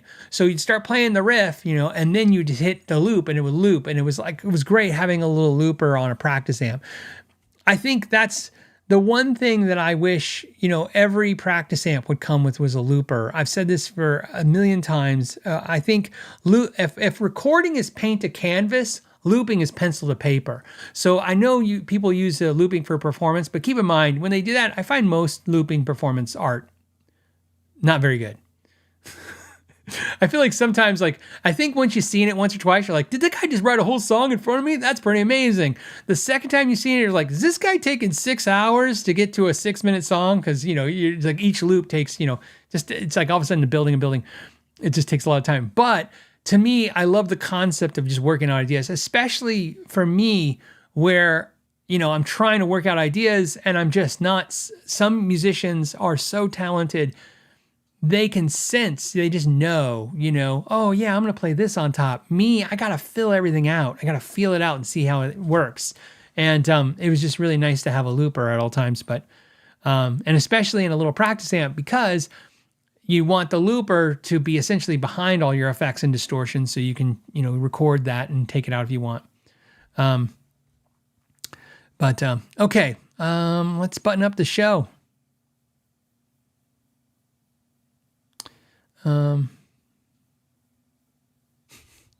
Guys are funny. And again, if you're talking to me, put a question mark at the beginning so I know it's to me.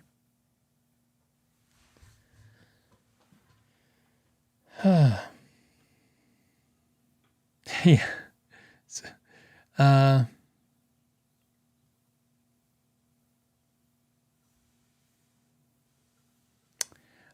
Steve says, hey, the Kiesel Mark 66 looks much smaller than I thought it was. Definitely not a Jazzmaster size. No, I'm doing a deep dive. So this guitar is not my guitar, this Kiesel. When I was at the Kiesel event, I got to play this one. This is the one they were letting people touch and see. And so I reached out to the Kiesel guys and I said, hey, could you send me one, preferably something like this, something basic. I'd like to do a deep dive on it. And so we're doing a deep dive. We have a deep dive scheduled to come out on it. And I just thought it'd be helpful, especially since it's going to contain a lot of information about neck sizing and kind of how to figure out which neck to go with Kiesel, which is something everybody's been asking about. Because I get it. It's a that's one of the downfalls is you're trying to buy something online that you haven't touched.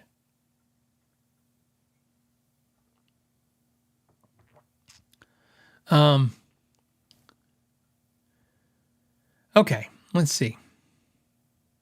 And let's check.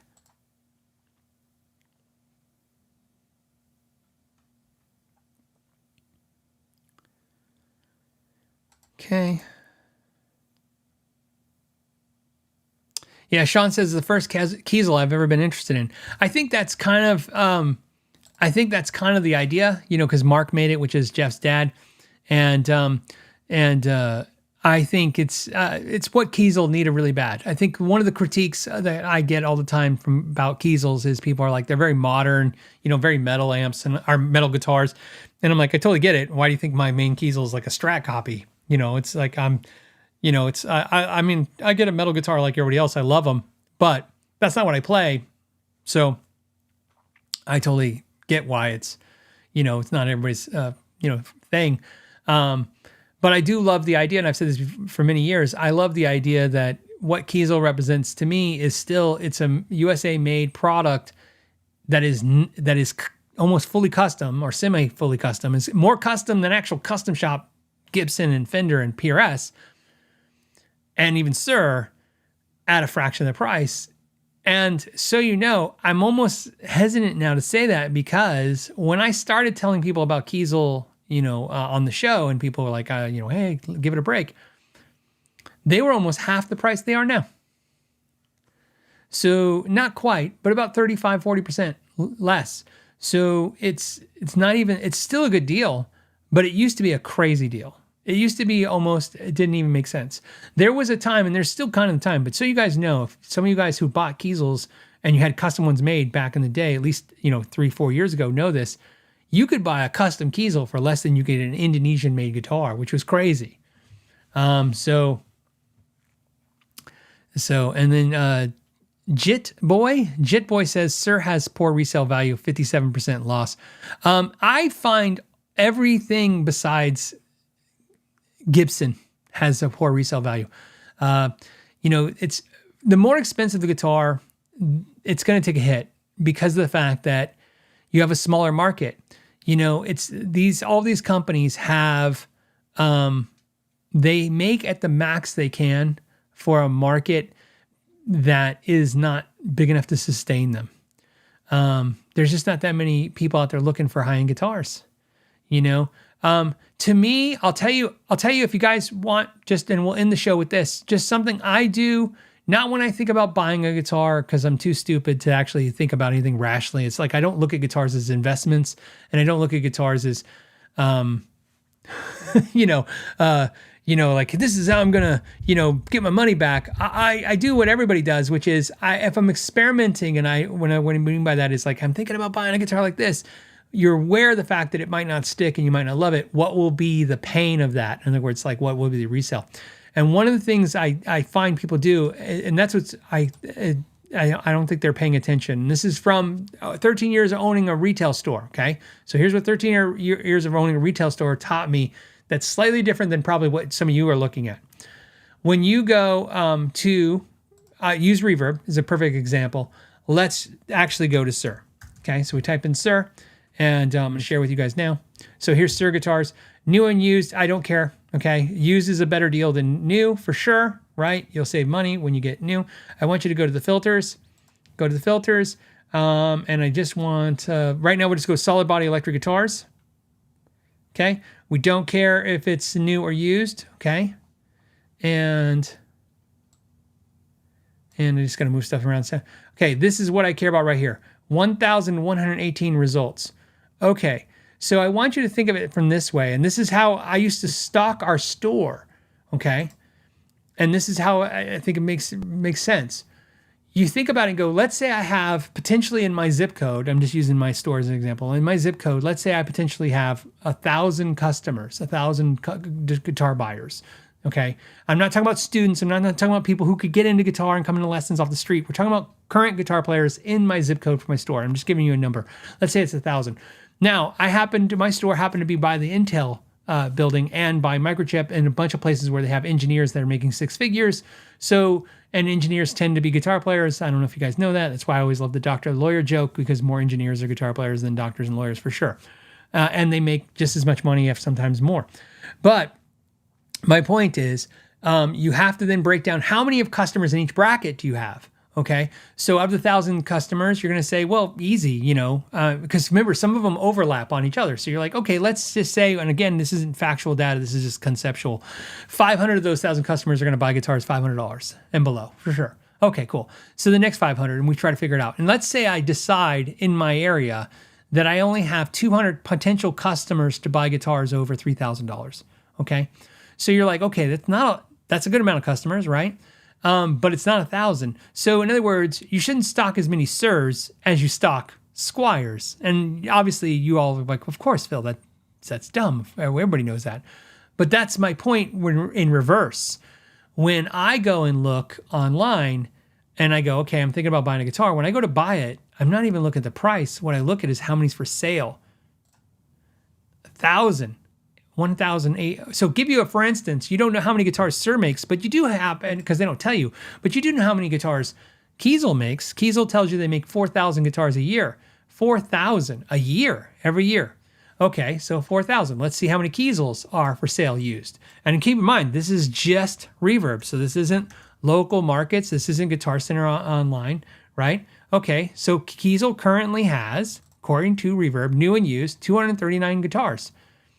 So there's less Kiesels for sale. Now, granted, Sir makes more guitars than Kiesel, but not double. That's a fact. They don't make 8,000. Well, I don't know. I don't think that's right. I haven't seen anything from Sir's data in a while. The last time I was able to know anything about Sir, they were doing 15 million or 16 million a year as a company. And I think Kiesel's now doing 10 million a year as a company. So I don't know so here's the problem. The 10 million a year from Kiesel is kind of current information. I'd say that's probably accurate within the last year or so. And my Sir information is probably pre-COVID or right before COVID. So it's a little dated.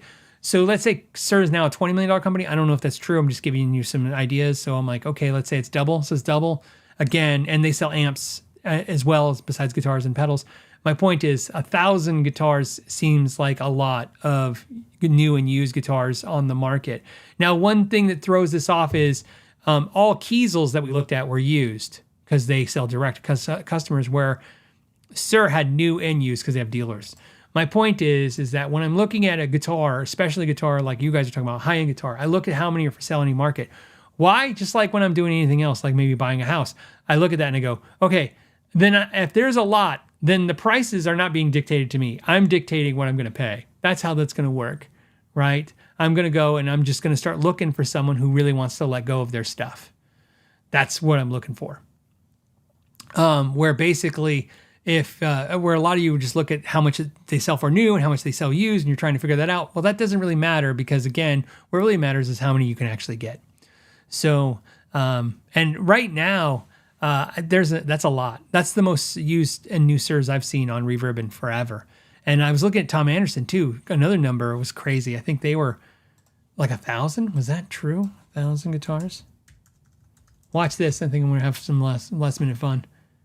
So looking at Tom Anderson guitars, new and used, we got 598. But here's where it gets a little crazy. Let's do Gibson, which we know is the second biggest guitar company in the world, maybe even the first. We're going to electric guitars, category, solid body, and again, we don't care about using new. Okay, show. We have 12,700. So, and think about this, that's $1 billion company basically, almost, right? So it gives you an idea of your market and what's out there. And think about how many people are actively looking for a Gibson every day versus how many people are looking for a SIR. So that explains why your SIRs take a hit. So yeah, in my experience, expensive guitars do not usually hold value. They're pretty big. They take a pretty big hit. Plus, it's really on the top end, it's a luxury item. And so a lot of the people who are buying them aren't like us. They don't need a deal to prompt the experience. See, I'm not a luxury buyer of anything. In other words, if I buy something, I have to rationalize it. If you have the money, you don't care. Luxury items are exactly that. You're just like, I want it, I paid for it, I got it. That's about the end of it. Some of my friends are very unapologetic about their purchases. They're like, oh, I bought a new car. What'd you buy? I don't know. I bought a Raptor. I go, oh, another truck. What was wrong with your other truck? Nothing. I just wanted the new color. Okay. Or me, it's like I all these processes have to take place for me to make the purchase. So, but anyways, that's what I would just say. On that note, I think we're going to cut it. If you guys didn't see, I did a video on the second channel of the new Batter Monkey. I did a reaction video to it, so if you want to check it out. It was not what I thought, so it was a little shocking. Little cool pedal. The Digitech guys sent it out, which is cool because the Cortec owns Digitech now. So it's the Cort guys. They reached out and said, hey, we want to check out the pedal. So you can check that out. I'll put a link to that video. If you haven't checked out the second channel, please check it out because it is killing it. And you guys are amazing. I want to say thank you for that. In fact, let's go ahead and share some stats. We'll end the show with some stats. I know I've gone long, but we'll end the show with stats. What are the crazy stats? The second channel had a record ever since it's been up, and the record is, keep you guys in suspense. It hit 900,000 views, 905,000 views in the last 30 days, which is almost 1 million views. That is pretty crazy to think that it does that. I want to thank all of you for that. In fact, it's now, like I said, it's actually leveled almost to the main channel, not in views, but in grading. That's the thing that we get graded on, which is good. That means the channel is killing, and that's all you guys that's supporting the Know Your Gear channel. So I want to say thank you for that. And we got also a cool piece of not advice. We got a cool piece of information that I want to share with you guys that I thought was really cool. Then another thing about the channel, this is for the audio podcast. So for you those listening to the audio podcast, if you guys notice, if you listen to the audio podcast, it's uploaded on time now. That's because there's a person that's in their job is to upload it on time. They're no more waiting for me to finally get to it. So here is what happened. A company came to us and approached us. They handle podcasts. I like to point out two things. We're not going to be changing from the Patreon business model, but that was essentially what they wanted to do. We were offered money to basically sponsor the podcast and take us off of the Patreon system. We're not doing that, but it was interesting to hear their information. Here was the information that I was given by this company who manages essentially some really big name podcasts. So it was a really impressive thing to be rich. They said, just so you know, that the top 50% of podcasts average 30 to 40 downloads every week, 7 days a week. The top 25% do 120 downloads. Top 10% of all podcasts, this is not even guitar podcasts, top 10% of all podcasts on the planet Earth do about 500 downloads a week. These are downloads. So if that sounds really low to you guys, it's because very few people actually download a podcast. You usually stream it. Okay, so that's how it downloads. Top 5% of podcasts. Ready? Top 5% download 1,000 to 2,000 downloads a week. Top 1%, which is considered elite, which is why we were approached by this company, this management company. Top 1% of podcasts download 5,000 plus downloads a week. We are currently downloading 16,500. See, I couldn't even say the number.